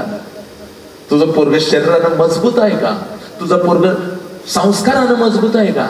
2 मार्क्स पोराला कमी पडले तर चालतील, चला, पण पोरग कसं पाहिजे? ही पोरं आपली कशी आहेत पोरं? काय रे, तुझं वय किती? तुझं वय किती आहे? अरे तुझं वय किती आहे? एवढा का विचार करायला लागलास? तुझं वय किती आहे? तुझं वय किती आहे? तुझं 11 वय, 12, 13. काय गे ए भावल्यानो, मागा बसला लागला इकडे इकडे पळायला. नीट बसता येत नाही? नीट बस. टोला नीट बस. कुठं जातेस का उठून सारखी? कुठं जातेस तू? का गाप दिन टोला? किती वय आहे तुझं? तुझं वय किती आहे? तुझं का? तुझं? ए बघा, आता नीट ऐका जरा. नुसतं वय विचारायला लागलोय. वय अजून कर्तृत्व काही विचारलं नाही. वय विचारते तर घेऊन थोबाड माझ्याकडे बघते. वय विचारायला कर्तृत्वाचा पत्ता नाही. एक म्हणते बरं, ही काही मी आणली नाहीत टेम्पोत घरात, तुमचीच आहे, तुमचंच आहे हे मटेरियल. मी आणलं नाही दाखवायला, हे आमचं, तुमचीच आहे. आता हे असं का म्हणतोय? त्याला पण उदाहरण, त्याला इतिहास आहे. तू म्हणशील उगाच आमच्या पोरांना मारतो, आमच्या पोरांना असं आहे. मारत नाही बाई तुझ्या नवसाच्या देवताला. तुझं लय, माझं पोरगं नवसाच आहे. नीट लक्ष दे, नाही तर तुला नवस फेडायला लावल्याशिवाय राहत नाही बघ. ती एवढं वांड आहे तू. बघ माझा शब्द आहे बघ. माझे महाराज म्हणतात ना, इंदुरीकर नव्हे, सगळीच जीव तोडून सांगतायत तुम्ही आमच्याच विरोधात आहे. जाती धर्म ही करतो ती करतो, असा बोलतो, खुर्चीत काय म्हणतोय, एक तर म्हणतोय खुर्चीतच उभा राहतो. खुर्चीतच उभा राहतोय ना नालाय का? तुझ्यासारखा बार मध्ये तर उभा राहत नाही दारूचा ग्लास घेऊन. निर्लज्जा. काय वाटेल ती टाळकी आल्या. असू दे, त्यांना मी बघून घेतो सोडा. आता ऐक, इथं इतिहास आहे. इतिहास नीट ऐकायचं जरा. इकडं माझ्याकडे बघायचं. मी इकडे इकडे गेलो, फिरवायचा. मोदळा फिरला तरी चालतोय. मोदळा काही खुर्चीला चिटकून ठेवलाय का साहेबांनी आमच्या? मोदळा फिरण्यासाठीच असतोय, फिरायचं. लय आळसाट झालायचा, तो विषय वेगळा आहे, तो नंतर कधी. आता ऐक, 9 वर्षाचे संभाजीराजे होते. सगळ्यांनी ऐकायचं रे. 5 मिनिटाचं व्याख्यान संभाजी. आपल्याला पाऊस पण गेलेला आहे आता. आणि जो कोण उठून जाईल घराकडे, मिळेलच ती घरापर्यंत जाईपर्यंत निरोप येतो या. जरा हे विसल देत आहे बघ रे. थोडासा आवाज कमी करू नको. विसलचं मी बघतो, मी हे त्याला चुकवतो. साऊंड जोरात टाळ्या वाजवा साऊंड साठी एकदा. आता ऐक, 9 वर्षाचे संभाजीराजे, छत्रपती शिवाजीराजे संभाजीराजे औरंगजेबाच्या 50व्या वाढदिवसानिमित्त आग्र्याला गेलेले आहेत. आणि तिथं छत्रपती शिवाजीराजांना कैद झालेले आहे. का झाली, कशी झाली, तो इतिहास तुम्ही वाचून घ्या. आणि ज्यावेळेला छत्रपती शिवाजीराजांना कैद झाले, त्यावेळेला संभाजीराजांचं वय होतं फक्त 9 वर्षाचं. मृत्यूच्या दारामध्ये आपला बाप उभा आहे, आपल्याही जीवाला धोका आहे. 9 वर्षाच्या संभाजीराजांना कळालं, पण 9 वर्षाचे संभाजीराजे भिले नाहीत. 9 वर्षाचे संभाजीराजे भिले नाहीत. औरंगजेबाच्या दरबारामध्ये अशी छाती काढून चालत होते बघ, अशी छाती काढून चालत होते. आणि एक दिवस संभाजीराजे आणि औरंगजेब एका तालमीमध्ये बसलेले आहेत. आणि त्यावेळेला औरंगजेब संभाजीराजांना विचारतो, औरंगजेब संभाजीराजांना विचारतात, संभा हम तुम्हारी जान बख्श देंगे. संभा हमने बहुत सुना है तुम्हारे बारे में. महाराष्ट्र के मिट्टी में कुश्तियां खेलते हो, महाराष्ट्र के मिट्टी में कसरत करते हो, हमने बहुत सुना है तुम्हारे बारे में. तो एक कुश्ती हो जाए हमारे पहलवानों के साथ. 9 वर्षाचे संभाजीराजे कुस्तीतल्या आखाड्यातल्या पैलवानांच्या नजरेमध्ये नजर घालतात आणि तीच नजर औरंगजेबाच्या नजरेत घालत औरंगजेबास उत्तर देतात, माझ्या तोडीचा पैलवानच तुझ्या तालमीत नाही, मी कुस्ती कोणाशी धरणार. 9 वर्षाचा बछडा. आहा, आपलं 9 वर्षाचं या नो खरं सांगा, किती जोर मारतोस रे कारट्या? जोर किती मारतोस? जोर किती मारतोस? जोर किती मारतोस? आमचा कार्यक्रम पाडता येतेत का दंगा करून? जोर किती मारतोस?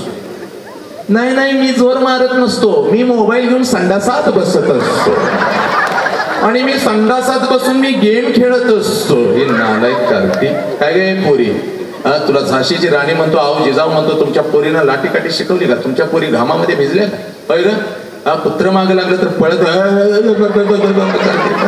एखाद्या पोरानं बघितलं मग थोबाड द्यायची ताकद नाही तिच्या मनगटामध्ये तू तयार केली. किती जोर मारतेस का तू? मी कसली जोर मारते? मी फेरेन लावली लावते, मोबाईल घेऊन ना मी अशी डुलते, थोबाड फोडे.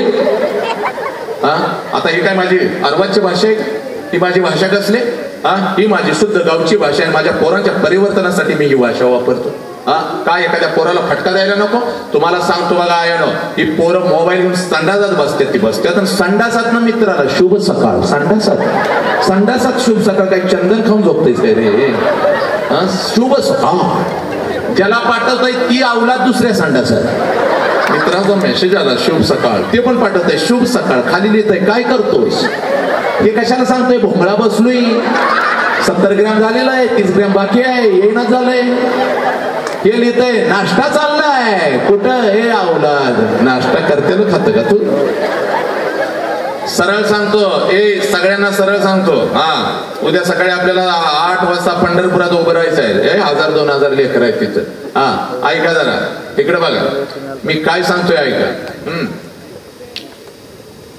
9, 10, 11, 12, 15 वर्षाची कार्टी तू म्हणतीस नाही ग? ही शाळेतनं हे शिक्षक, हे बिचारे शिक्षक सगळ्या पालकांना सांगतोय वरडून, पालक मिटिंग आहे या, पालक मिटिंग आहे या, पालक मिटिंग आहे या, तुमच्या पोरांच्या तक्रारी वाढल्यात. आमचं पोरग तसं नाही, आमचं पोरग तसं. तुझं पोरग तसं नाही, तुझ्या पोरानं अर्धी शाळा बाद केल्या बाई. 4 शिक्षकांना मुळव्याध झालाय, 3 शिक्षकांना BP झालाय, 2घांना साखर झाल्या आणि 1-2 महिन्याची रजा टाकून कुठे गेलंय सापडणं झालंय संस्थेला.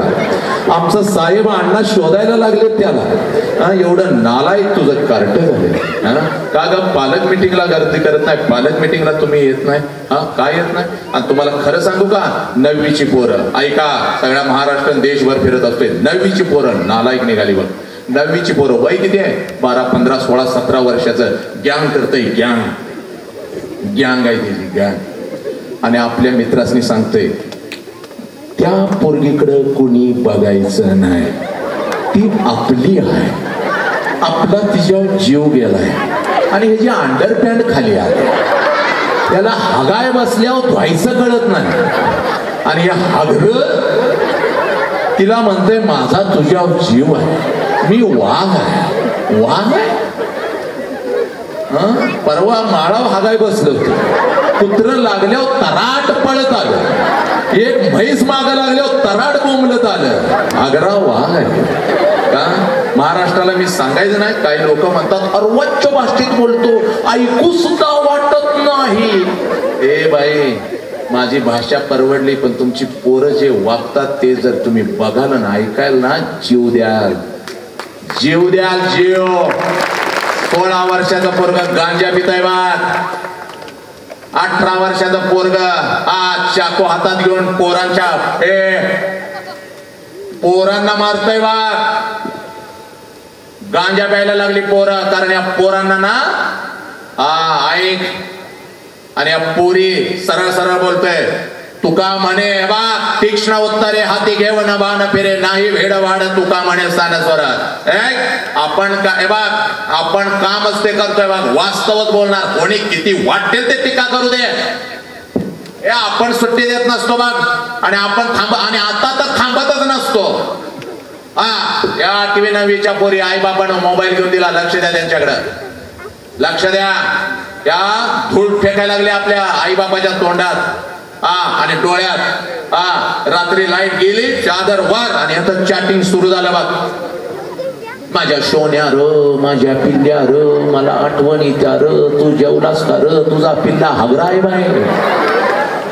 कोणी सांगायचं त्यांना हे वय शिकायचं आहे, या वयामध्ये मजबूत व्हायचं आहे. कोणी सांगायचं? शिक्षकांना तर मारता येत नाही, या बिचाऱ्यांना मारलं झाली ह्याच्यावर केस, पोरांना मारतो. काय करायचं? आई बापाला वेळ नाही आणि ह्या कारट्यांना तर उधाण आलंय नको तसं वागायला. आणि आमच्यासारखा वक्ता एखादा बोलायला लागला तर पोरांच्या वैयक्तिक स्वातंत्र्यावरती घाला आणणारा हा माणूस आहे, पोरांना मारणारा हा माणूस आहे. नाही ग, नाही नाही नाही नाही नाही. 17 वर्षाची पोरगी जेव्हा घर सोडून जाते त्या बापाचा मला फोन येतो, तो बाप पोलीस स्टेशनला बोंबलत जेव्हा जातो ना, हे नालायकांवर टीका करणाऱ्यानो ऐक रे, माझ्या छत्रपतींनी स्वातंत्र्य दिलं, माझ्या बाबासाहेबांनी स्वातंत्र्य दिलं, पण त्याचा असा अर्थ नाही बाबासाहेबांनी छत्रपतींनी कधी सांगितलं नाही आई बाबाच्या तोंडावर ठुंकून संस्कार पायाखाली घरी घेऊन पायाखाली घेऊन संस्कार तुम्ही निघून जा म्हणून. 2 मिनिटात सांगतो बघ, पाऊस येण्याच्या अगोदर संपवतो बघ. सगळं जग मुठीत घेतलं पोरी, तुम्ही सगळं जग मुठीत घेतला.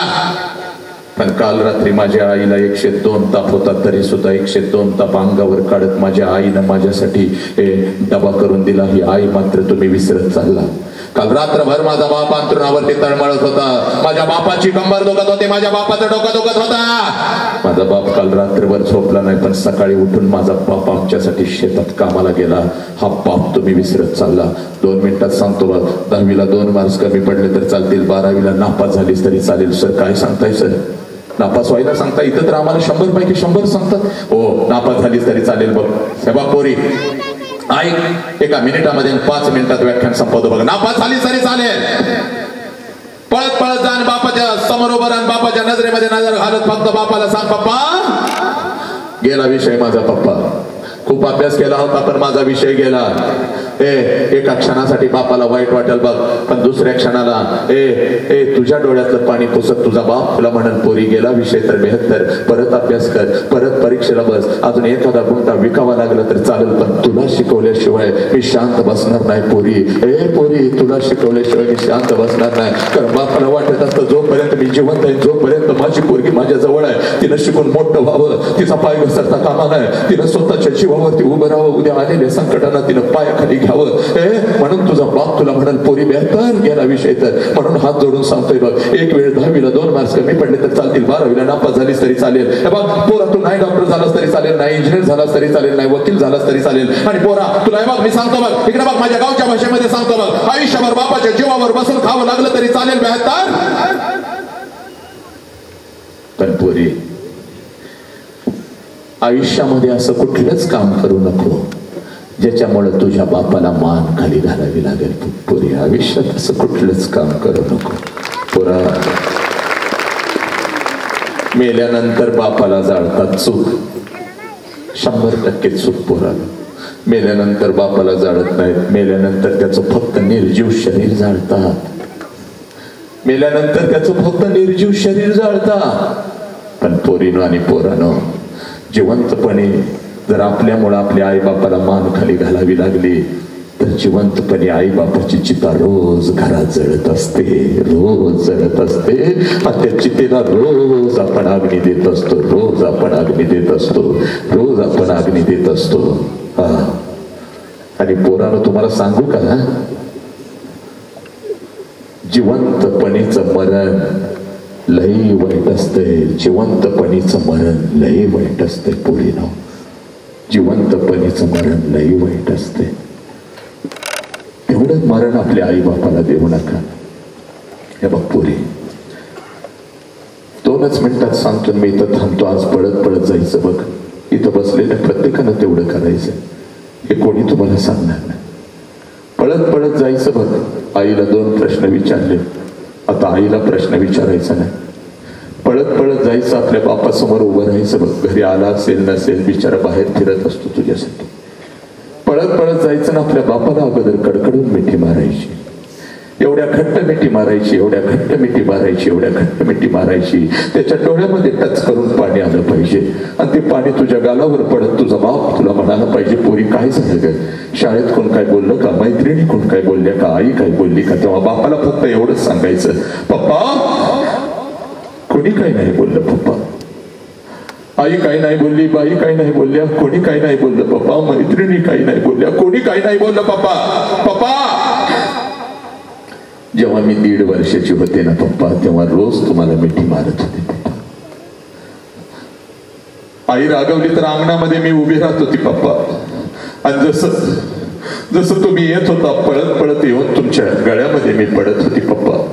आईची तक्रार मी तुमच्याकडे करत होती पप्पा. पप्पा आईनं मला मारलं पप्पा. पप्पा मला आईनं मारलं पप्पा.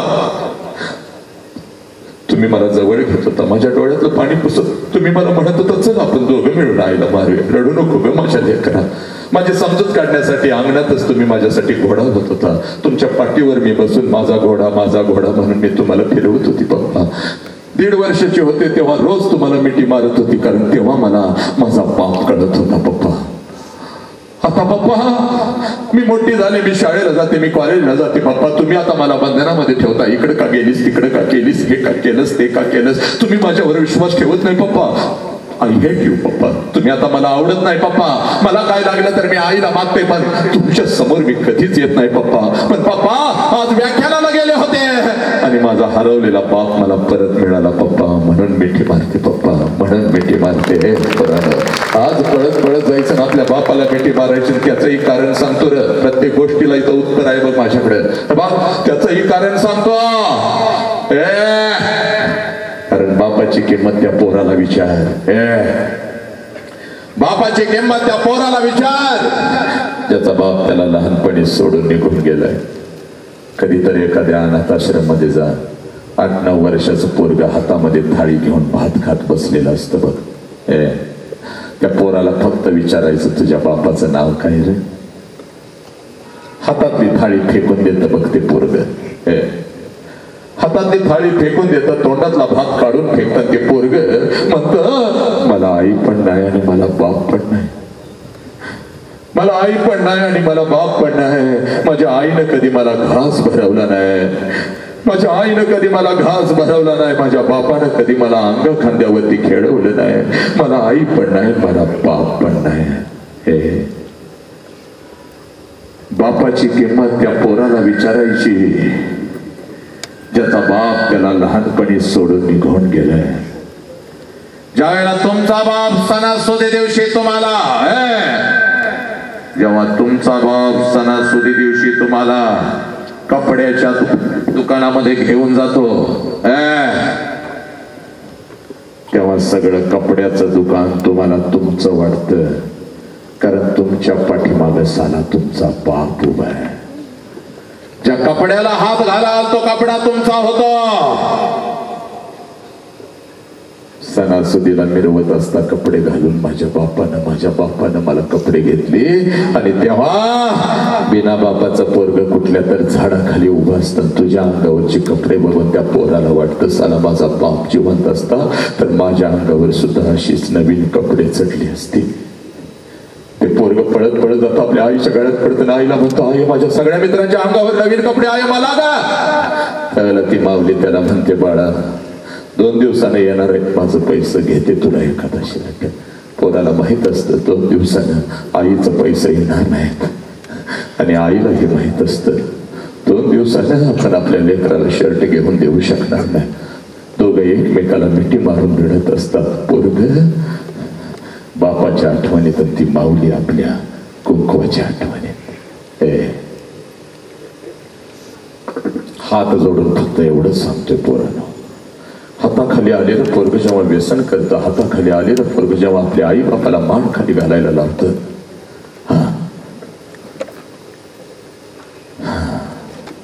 जिवंतपणे बापाला मारून येतं बघ पोरा. हे बघ, 6 महिन्याचं मांजर किंवा कुत्र जरी घरामध्ये पाळलेलं कुठं गेलं तर रात्रभर पोरीनं तुम्ही रडता. एखादं घरातलं मांजर अपघातात गेलं तर 2 दिवस तुम्ही जेवत नाही पोरीनं. आणि तुम्हाला तर जन्म दिलाय आई बापानं. हात जोडून सांगतो, 20 वर्ष या तळ हाताच्या फोडासारखं जपलाय बापाने तुला. 20 वर्ष. आणि 20 वर्षानं पोरी जेव्हा तुझं लग्न ठरतं ना ग, सगळ्या घरात आनंदी आनंद असतो बघ. सगळ्या घरात आनंदी आनंद असतो. आनंदाला उधाण आलेलं असतं. चांगला जावई मिळाला, चांगलं घर मिळालं, चांगलं खानदान मिळालं, चांगले पाहुणे मिळाले. रात्रीच्या अंधारात तुझा बाप एकटा हंबरडा फोडून रडत असतो. कारण बापाला कळतं 20 वर्ष तळहाताच्या फोडासारखं जपलेलं माझं पाखरू काही दिवसात भर्र करून उडून निघून जाणार आहे. आईच्या डोळ्यात अश्रू आले तर आईला ओरडतो, गपगा रडायचं नाही. आता रोज रोज पोरगीचा चेहरा आपल्याला बघायला मिळणार नाही, रडायचं नाही बघ. आणि बापाला रडायला आलं तर आंघोळीच्या निमित्तानं आंघोळीला जातो. त्या आंघोळीच्या पाण्यामध्ये हंबरडा फोडून साला बाप तुझ्यासाठी रडतो ग पोरी. खरं साला माझे अश्रू जर घरातल्यानी बघितले तर घर खचल. म्हणून तुझा बाप आंघोळीच्या पाण्यामध्ये रडतो आणि आंघोळ करून बाहेर येतो तेव्हा तुझी आई म्हणते, डोळं काऊ लाल झालं. तेव्हा आईला म्हणतो, साबण गेला ग डोळ्यात. पोरी, साबण नाही गेला. तुझा बाप तुझ्यासाठी हंबरडा फोडून रडला बघ. लग्न पत्रिका देताना तर त्याची कुस्तीच सुरू असते पोरी. सगळ्या वेदनाईत आत दाबून धरतो, हसत हसत लग्न पत्रिका देतो सगळ्यांना. या लग्नाला सकुटुंब परिवार या माझ्या पोरगीचं लग्न आहे. आणि जशी लग्न पत्रिका देतो पाठमोरा होतो, हंबरडा फोडत घराकडे येतो. कारण लग्न पत्रिकेवरची तारीख त्याला सांगत असते, या तारखेला तुझं पाखरू निघून जाणार. 12:30चा तांदूळ असाच मंडप असतो बघ सजवलेला. नवऱ्या बरोबर नटून तटून उभी असते, वाजंत्री वाजवत असतात. वाजंत्री वाजवत असतात. मंगल अष्टका संपलेले असते. आशीर्वाद द्यायला प्रत्येक जण तुला स्टेजवर येत असतो. लग्न मंडपावरती त्या लग्नाच्या बावल्यावरती वस्तू देत असतो. आशीर्वाद घेत असतेस. नवऱ्या बरोबर सगळ्यांच्या ओळखी करून देत असतेस. आणि त्याच लग्न मंडपात जेवणाच्या पंक्ती उठत असतात. आणि तिथं मात्र तुझा बाप हसत हसत फिरत असतो, जेवा रे जेवा. त्याला माहित असतं 2 तासानं काय होणार आहे, माझं पाखरू उडून जाणार आहे. पण तुझा बाप तिथं हसत हसत सगळ्यांना जेवू घालत असतो. पोरानं जेव्हा ताटात काय ठेवू नका, 2-2 लाडू घेऊन जावा. आपल्या दिदीचं लग्न आहे, जेवणवाल्या कितीही जादा ताट होऊ द्या, घेऊ नका. पैसा मी देतो, काळजी करायचं नाही पुरी. बघता बघता 3 वाजता सगळा लग्न मंडप मोकळा होतो. आणि नवऱ्याचा हात धरून जशी सासरी जाण्यासाठी खाली उतरतेस, पहिला हंबरडा त्या लग्न मंडपात तुझ्यासाठी तुझी आई फोडते बघ. जोरात पडत येते पुरी. 20 वर्षाच्या आई बापानं तुला तळहाताच्या फोडासारखं जपलं. आता आम्ही पारख्यासारखं उभं राहायचं, आमच्या समोरून निघून चाललीस की आज घरी कसं जाऊ पोरी? मम्मी मम्मी करत माझ्या माग पळणार लेकरू आज मला दिसायचं नाही की ग पोरी? हे पोरी, आज कोणाला सांगू तुझा बाप सकाळीच गेलाय माझ्या बरोबर भांडण करून. आणि सकाळी गेला की बाहेर काय खात नाही, त्याला बोलाव, त्याला काहीतरी खायला घालूया. आज कोणाला सांगू? भावाचा अभ्यास घेणं आज कोणाला सांगू? मला स्वयंपाकात मदत कर. तुझी आजी रडते, तुझी मावशी रडते, तुझ्या मैत्रिणी रडतात, लग्न मंडपात उरले सुरलेले सगळे रडतात. पण तिथं मात्र तुझा बाप हसत हसत फिरत असतो.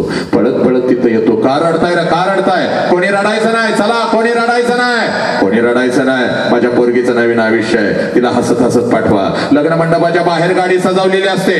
लग्न मंडपाच्या बाहेर गाडी सजवलेली असते. तुझा हात धरतो, तुझ्या नवऱ्याचा हात धरतो, गाडीपर्यंत घेऊन येतो, गाडीचा दरवाजा उघडतो, तो मग दोघांना गाडीमध्ये टाकतो. तुला हसत हसत म्हणतो, जा पोरी, जा पोरी, जा जा जा, चल जा, रडायचं नाही, जा. तुझी गाडी निघून जाते आणि तुला वाटतं माझा बाप असाच आहे. लहानपणापासून मला बंधनामध्ये ठेवलं माझ्या बापानं. आणि आज तर माझ्या बापानं कमालच केली. सगळा मंडप रडला, माझा बाप नाही रडला. पोरी चूक, पोरी, पोरी चूक. तुझा बाप रडला, पण तो फक्त तुला दिसला नाही. तुला अर्धाच सिनेमा माहिती आहे पुरी. अर्धा सिनेमा तुला कधी कोणी सांगितलंच नाही, तेवढं सांगतो मी तर थांबतो बघ. जशी तुझी गाडी निघून जाते पुरी, त्या लग्न मंडपात तुझा बाप परत येतो. लग्न मंडपवाल्याला बोलवतो, इकडे ये रे बाबा, तुझं किती पैसे आजच घे, उद्या माझ्याकडे असतील नसतील. हे जेवणवाल्या, तुझी किती जादा ताट झालेत बाबा. जेवण लय झाक बनवलं होतंस, बोट चाटत गेली लोक, पोरं तर लाडू घेऊन पडत होती. हे तुझं पैसे, पैशाचा बंडल घेऊन तुझा बाप फिरत असतो बघ लग्न मंडपात. हा बस्तवाल्या, काय झाक दिसत होती माझी पोरगी तुझी कपडे अंगावर घालून. एवढं सुंदर तिला कधी बघितलं नव्हतं, पण आता गेली रे बाबा. हे तुझं पैसे. हे वाजंत्रीवाल्या, 1000 ज्यादा दिलेत बघ पाकिटात. लय चांगलं वाजवत होतास, लय चांगलं वाजवत होतास. 1000 ज्यादा दिल्या. पुरी संध्याकाळी 7 वाजेपर्यंत त्या लग्न मंडपात तुझा बाप तुझ्यासाठी भिकारी होतो. पुरी भिकारी होतो. जेवढं साठवलेलं असतं तेवढं सगळं उधळतो, जेवढं कर्ज काढून आणलेलं असतं तेवढं सगळं उधळतो. आणि रात्री 9 वाजता पळत पळत घरी जातो. घरातलं तुझ्या वस्तूंचं कपाट उघडतो आणि तुझ्या वस्तूंना पकडून पकडून रात्रभर जो अंतरून आणि उशीबोली करतो, त्या देव माणसाचं नाव पाप आहे. पुरी त्या देव माणसाचं नाव पाप आहे. पुरा तुझी आई म्हणते, आहो सावरा की स्वतःला. किती रडताय. तेव्हा तुझ्या बापाच्या खांद्यावर डोकं आपटून आपटून तुझ्या बापाचा जो खांदा ओला करतो, त्या देव माणसाचं नाव पाप आहे. पुरी तुझी जुनी ओढणी काढतो, त्या ओढणीनं स्वतःचं डोळं पुसतो आणि ती ओढणी उशाला घेऊन माझं लेकरू लेकरू करत लहान लेकरासारखा जो रडतो, त्या देव माणसाचं नाव बाप आहे. पुरी हे बघ, नेचर उद्योग समूहाचे आमचे साहेब, त्यांनी हा घाट घातला बघ तुमचा सत्कार करण्याचा. तुझा सत्कार झाला. सत्काराशिवाय हजारो लेकरं या गावामध्ये, या शहरामध्ये, या देशामध्ये आहेत. हे बघ, तुला एकच प्रश्न विचारतो बघ या विचार मंचावरून. जर तुला जाग आली असेल तर त्या प्रश्नाचं उत्तर तेवढा मला नीट दे बघ पुरी. हे बघ, अशा देव माणसाला पोरानं आणि पोरीनं तुम्ही मान खाली घालायला लावणार आहे का? जो बाप तुझ्यासाठी नागडा राहिला, जो बाप तुझ्यासाठी उघडा राहिला, जो बाप तुझ्यासाठी उपाशी राहिला. थंडीमध्ये तुझा बाप कोडकोडला, आपण स्वतःच्या अंगावरची चादर काढून रात्रीच्या 2 वाजता त्यानं तुझ्या अंगावरती टाकली. उन्हाळ्याच्या दिवसामध्ये लाईट गेली, पंखा बंद झाला, तर शेजारचा टॉवेल काढून तुला वारं घालत बसला. हे पोरा,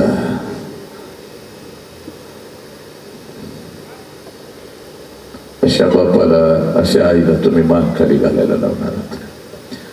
पोलीस स्टेशनला बाप उभा असतो बघ, हे ज्वलांत उदाहरण तुला सांगतो नालायकानं. पोलीस स्टेशनला बाप उभा असतो, जिथं उभा असतो तिथली सगळी 2 फुटाची जमीन अशी त्याला अश्रूनं भिजवलेली असते. आणि पोलिसांना हंबरडा फोडून सांगत असतो, साहेब काय वाटेल ते करा साहेब, माझ्या पोरगीला शोधून काढा साहेब. 2 दिवस झालं शाळेला म्हणून गेली, कॉलेजला म्हणून गेली आणि साहेब घरीच आली नाही.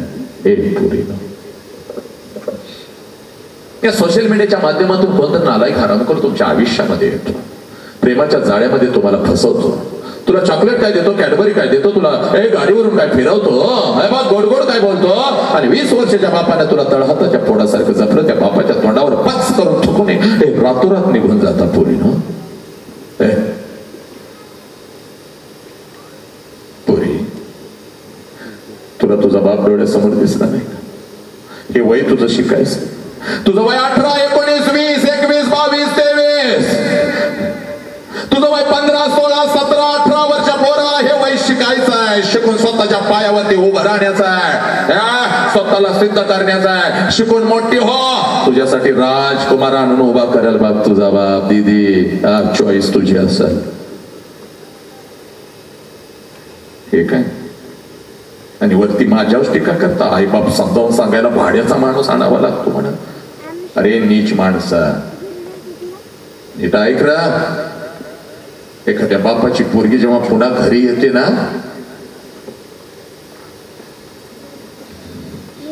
हजारो दिवाळ्या साजऱ्या केल्या असत का ना, साला तुला नाही कळायचं. ऐक पोरे, आणि 15-20 दिवसानंतर जाता ते जाता, आणि जेव्हा 15 दिवसानं पोलीस स्टेशनला हजर होता ना, आता वय वर्ष 18 झालंय, धाक दाखवतीस बापाला. 18 पूर्ण आहे, मला जगण्याचा अधिकार आहे. यासाठी तुला अधिकार दिलाय का पोरी? तुझं आयुष्याचं सत्यानाश करण्यासाठी महात्मा ज्योतिराव फुले असू देत, माझे सावित्री आई असू दे, रमाई असू दे, बाबासाहेब असू देत, बुद्ध असू देत, सगळे असू देत, यासाठी तुम्हाला स्वातंत्र्य दिलंय का? स्वतःच्या आयुष्याचा आग लावण्यासाठी, उद्ध्वस्त करण्यासाठी? अगं लोखंडाच्या गजानं डोक्यात मारून मारून 17 वार करून लेकीला मारलं की ग. वाच पेपरला बघ. हे प्रेम आहे? जे प्रेम आई बापाच्या तोंडावर थुंकायला लावतं तुम्हाला, ते प्रेम आहे? एक जण मला सरळ सरळ सोशल मीडियावरती शिवाय देते, घोसडीच्या म्हणे मला शिवाय देते. ठीक आहे, सगळ्या शिव्या स्वीकारणार, पण खोट्या प्रेमासाठी फसणाऱ्या माझ्या प्रत्येक लेकीला यातून मी बाहेर काढणारच. करण्या राष्ट्राची प्रत्येक लेक माझी लेक आहे. व्यसनाच्या जाळ्यात फसणार प्रत्येक पोरग बाहेर काढणार मी, कारण हे लेकरू म्हणजे माझ्या राष्ट्राची ताकद आहे. ऐक, जे पोरग तुझ्या आई बापाच्या तोंडात थुंकायला लावतं, हे प्रेम नाही. जी संगत आपल्याला व्यसनाच्या आहारी ओढते, आणि जी संगत आपल्याला नको त्या पोरीला फसवून चाल रा, सोडून जाया. पुरानो, शत्रूंच्या स्त्रियांना सुद्धा या बहिणीचा दर्जा देणारा माझा छत्रपती शिवाजी राजा या मातीमध्ये जन्माला आला. शत्रूंच्या स्त्रियांना. आणि लेका, त्या तर आपल्या राष्ट्राच्या लेकी आहेत. वय 25वा 26वा, लग्न होणार आहे, सगळं काय होणार आहे, प्रेम होणार आहे, सगळं होणार आहे. एकदा मोठं व्हा, वैचारिक बुद्धी प्रगल्भता येऊ दे, मग निर्णय घ्या. नंतर हो दे चुका, त्या चुकांना सावरण्यासाठी तुम्ही सक्षम असता. या वयामध्ये नाही ना ग बाळा.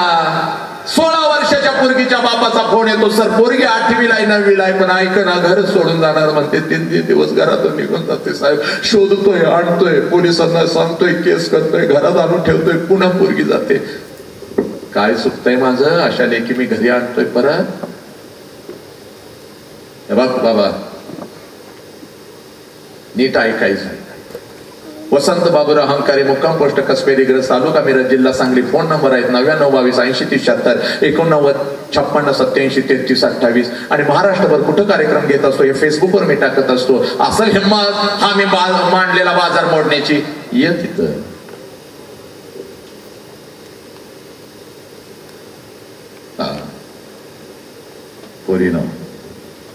पोरानं हात जोडून सांगतो, अशा बापाला मान खाली घालायला लावू नका. एक या राष्ट्राची पोरगी खोट्या प्रेमासाठी. मी प्रेमाच्या विरोधात नाही, शाहू फुले आंबेडकर चळवळीतला माणूस. मी खोट्या प्रेमाच्या विरोधात नाही. मी कुठली जात सांगायला आलो नाही, धर्म सांगायला आलो नाही, पक्ष नाही, काही नाही. बघ, फक्त राष्ट्र. सर्वप्रथम मी एक भारतीय आहे, छत्रपतींचा एक मावळा आहे. हे राष्ट्र प्रथम, देश प्रथम. या देशातल्या लेकी रणरागिणी, वाघिणी. म्हणून पोरी आज पळत पळत जायचं, बापाला मिठी मारायची, बापाला सांगायचं, पप्पा ज्या आत्मविश्वासात तुम्ही मला घराच्या बाहेर पाठवता ना, त्याच आत्मविश्वासाने मी घरी परत येईन. तुला एक 2-4 बाप फक्त माझ्या नजरेतून दाखवतो, आणि हा कार्यक्रम मी इथंच थांबवतो. बघ पोरी, एक 2-4 बाप माझ्या नजरेतून फक्त बघ, 3 मिनिटामध्ये संपवतो. बघ जरा आपल्या लेकीसोबत आलेले बाप जरा हात वरती करा, जरा हात वरती करा. एक 7, 8, 10 इथं जवळ बसलेले एक 8 बाप, जरा उभं राहा, जरा उभं राहा, जागेवर उभं राहा. सगळे आपल्या लेकी समोर आलेले बाप जरा उभं राहायचंय, जरा जागेवरती लगेच उभं राहायचंय. जरा उभं राहा, उभं राहा, उभं राहा. येस पोरीनो, हा तुमचा बाप आहे. या बापाला रोजच तुम्ही बघता, रोज बघता घरी, पण आज जरा माझ्या नजरेतून बघायचं आहे. माझ्या नजरेतून जरा या बापाला बघायचंय. जरा प्लीज जरा वरती या. जरा या इकडून या, जरा लवकर या. जागा सोडा. ते जे बाप आहे ते येऊ शकतात. लवकर बरोबर वरती या. लवकर लवकर या. यास प्लीज कम, प्लीज कम.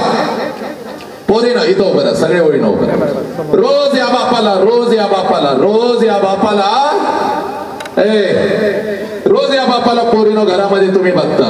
रोज या बापाला तुम्ही घरामध्ये बघता. पण आज जरा माझ्या नजरेतून हा बाप मी तुला दाखवते बघ, माझ्या नजरेतून.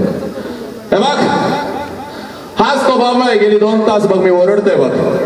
तुझ्यासाठी नागडा राहणारा, तुझ्यासाठी उघडा राहणारा हाच तुझा बाप आहे बघ पोरी. बघ, ज्या बापाच्या तोंडावर आम्ही थुंकून निघून जातोय ना, ज्या बापाला व्यसन करून आम्ही लाचार करतोय ना पोरानं, जरा इकडे सरकून उभा. सगळे इकडे सरकून या. इकडे या, इकडे या. हा हा, ऐक आता पोरी. ए पोरा, कोणाकोणाचे पप्पा जर हात वरती करायचे. पोरगा पोरगी कोणाकोणाचे पप्पा आहे ते समोर जे उभे आहेत, कोणाकोणाचे पप्पा आहेत हात वरती करायचे. जागेवर उभं राहायचंय. लवकर जागेवर उभं राहायचंय. जिथल्या तिथं भडाभाट जागेवर उभं राहायचंय. सगळ्यांनी जागेवरती उभं राहायचंय. सगळ्यांनी जरा इथं यायचंय, माझ्या समोर इथं यायचंय. ये इथं ये, इकडे ये लवकर, चाल लवकर. इथं यायचंय, इथं माझ्या समोर यायचंय लवकर. 1 मिनिटामध्ये चाल लवकर बाळा, चाल लवकर पळ, लवकर पळ. हे बघ, माझ्या नजरेतून जरा तुला मी तुझा बाप दाखवतो बघ पोरी. सगळ्यांनी इथं उभं राहायचंय, माझ्या समोर यायचंय. पप्पा जे समोर आहेत ते यायचंय. आता 1 मिनिटामध्ये अगोदर मी तुम्हाला सांगतो. जरा इकडे इकडे इकडे हा ये इथं. बघ, हे बघ पोरी, हा बाप फक्त या तालुक्याचा नाही बघ. हा बाप फक्त या गावाचा नाही बघ. हा बाप फक्त या जिल्ह्याचा नाही बघ. अखंड राष्ट्राचा हा बाप उभा आहे. लक्षात ठेवायचंय सगळ्यांनी. आणि माझ्याकडे बघायचंय. आता माझ्याकडे बघून मी काय हिप्नोटाईज तुम्हाला करत नाही पोरीनो. मी काय तुम्हाला अंधश्रद्धेच्या खाईमध्ये ढकलून देत नाही पोरीनो. मी फक्त माझ्या नजरेत बघा सांगतोय, कारण किती सत्यतानं वास्तवता यात तुला दाखवून देतो बघ. इकडे बघ. आता हा जो बाप आलाय ना तुझ्या सोबत, या बापाला बघायचा. हा बाप फसवा बाप आहे बघ पोरी. बापाला कधी बघायचं माहितीये का? रात्रीच्या 2 वाजता कधी तर उठायचं. आणि जिथं आपला बाप झोपलाय ना तिथं जायचं आणि त्या अंधारामध्ये बापाला बघायचं. त्याच्या अंगावरचं बनेन आणि अंडरवेअर 4 ठिकाणी फाटलेले असते पोरीनं. पण तुमच्या अंगावर जो ब्रँडेड कपडा चढवतो ना, त्या देव माणसाचं नाव बाप आहे बघ. हा बाप आता इथं आलाय बघ पोरी. आणि पाठीमागं तुझी आई बसले बघ. आणि आज तुला सांगतो बघ, आईचा हा वटवृक्ष जर नसता, स्वामी तिन्ही जगाचा आई विना भिकारी घराय, आईचा हा मायेचा वटवृक्ष नसता, संस्काराचा वटवृक्ष नसता, तर पोरीनो आज या जगात कोणच नसतं बघ. बुद्ध नसते, छत्रपती नसते, कोणी नसते. आई आई म्हणून आमचं अस्तित्व आहे पोरी. पण या वटवृक्षाखाली एक छोटस रोपटं वाढतंय, ज्या रोपट्याचं नाव बाप आहे पोरी.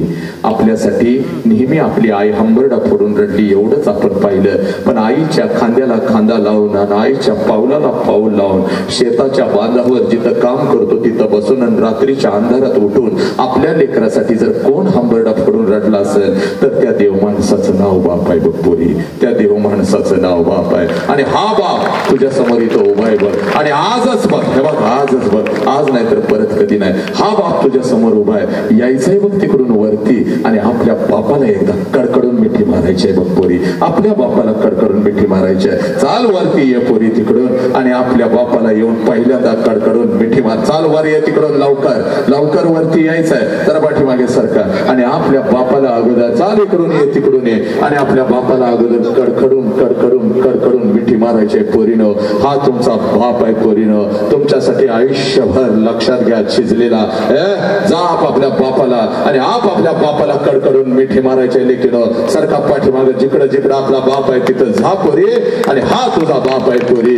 मग सांग बघ त्या बापाच्या डोळ्यातले अश्रू खोटे आहेत का पोरी? तुमच्यासाठी रडणारा हंबरडा फोडून हा तुमचा बाप आहे, ज्यानं कधीच स्वतःचा विचार केला नाही पोरी.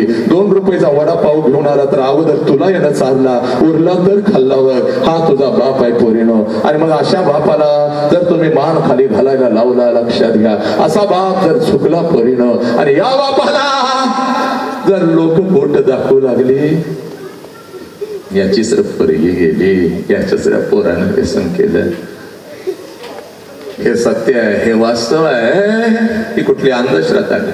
मी कुठलं वैयक्तिक स्वातंत्र्य हिरावून घेत नाही. बुद्धांनी तुम्हाला स्वातंत्र्य दिलं, छत्रपतींनी दिलं, बाबासाहेबांनी स्वातंत्र्य दिलं, तुम्हाला मजबूत उभं करण्यासाठी दिलं, तुमच्या आयुष्याचं मात्र होण्यासाठी नाही दिलं. लेकिनो तसाच हा बाप आहे. एकदा बापाच्या पाया पडा पोरीनं, एकदा टेकवा डोकं, टेकवा टेकवा. हा तुझा देव आहे, हा पांडुरंग आहे, हा तिरुपती आहे, हा विठ्ठल आहे पुरी. लक्षात घे पुरी, हा बाप.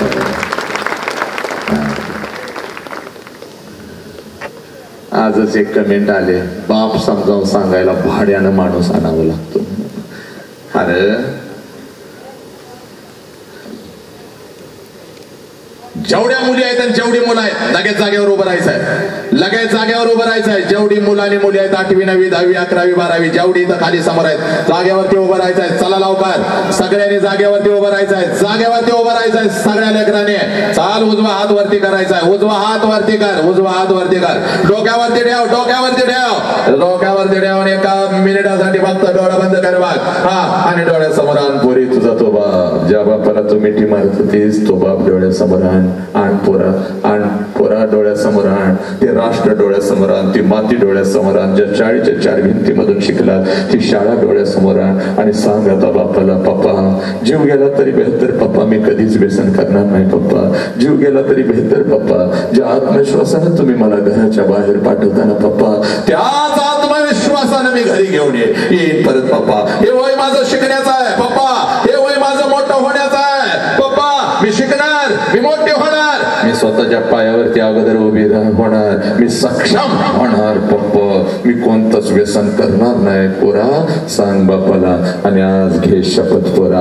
आणि घरी जायचं आणि इथल्या लेकीने पहिल्या गेल्या आपल्या बापाला ना आपल्या आईला कडकडून कडकडून कडकडून मिठी मारायची पोरा. बस धन्यवाद सर. सब मंगल है, सब आनंद है, तेरा मंगल विश्व का मंगल हो, सब मंगल है, सब आनंद है. आजचा हा कार्यक्रम साहेबांनी आमच्या ठेवला.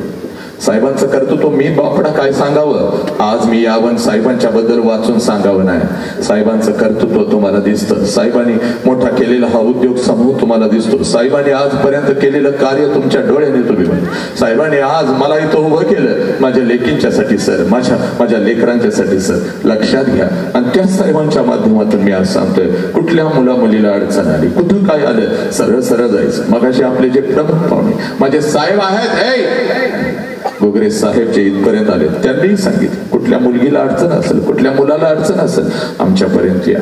तसंच कुठल्या पोरगीला जर काही अडचण आली, ए पोरी तुझा हा वसंत नावाचा बाप नक्कीच तुझ्या सोबत आहे बघ आयुष्यभर. हे बघ पोरी,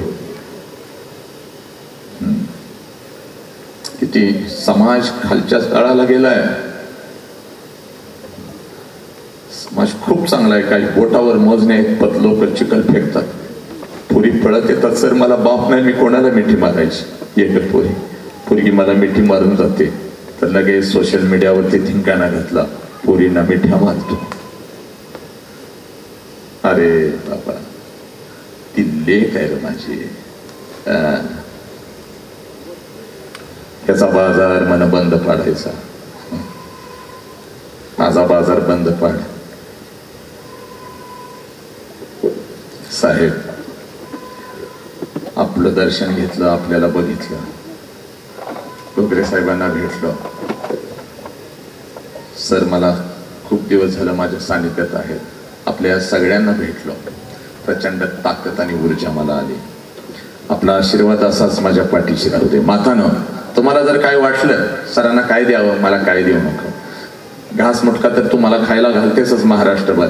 अजून एक काम करायचं, कधी देवासमोर बसलीस तर फक्त भगवंताला एवढं सांगायचं, आमच्या महाराष्ट्राचा एक पोर माणुसकी पेरण्याचा प्रयत्न करत आहे, त्याचा आवाज जसा वाघासारखा आहे तसाच राहणार आहे, त्याची नजर अशीच तीक्ष्ण निरोगी राहणार आहे, त्याच्या शरीराचा प्रत्येक अवयव आणि अवयव, त्याचा घासा सगळा निरोगी राहणार आहे. एवढं भगवंताला आशीर्वाद माझ्यासाठी मागायचा आणि माझ्या झोळीमध्ये टाकायचा. कारण एका आईचा, एका बहिणीचा, एका लेकीचा आशीर्वाद नक्की लागतो, नक्की लागतो. आणि एवढं उठायचंय, मस्त मजबूत व्हायचंय आणि आनंदी जीवन जगायचंय. एवढं बोलतो आणि लक्षात घ्या, कोणी उठू नका, फक्त एकाच मिनिटामध्ये कार्यक्रम संपवायचा आहे. एवढं बोलतो, मुखातून काही चुकीचा शब्द गेला असेल तर नक्कीच मला माफ करा आणि आपल्या सगळ्यांच्या ऋणामध्ये राहून मी तर थांबणं पसंत करतो. वंदे मातरम. जय हिंद, जय भारत, जय भीम, जय शिवराय.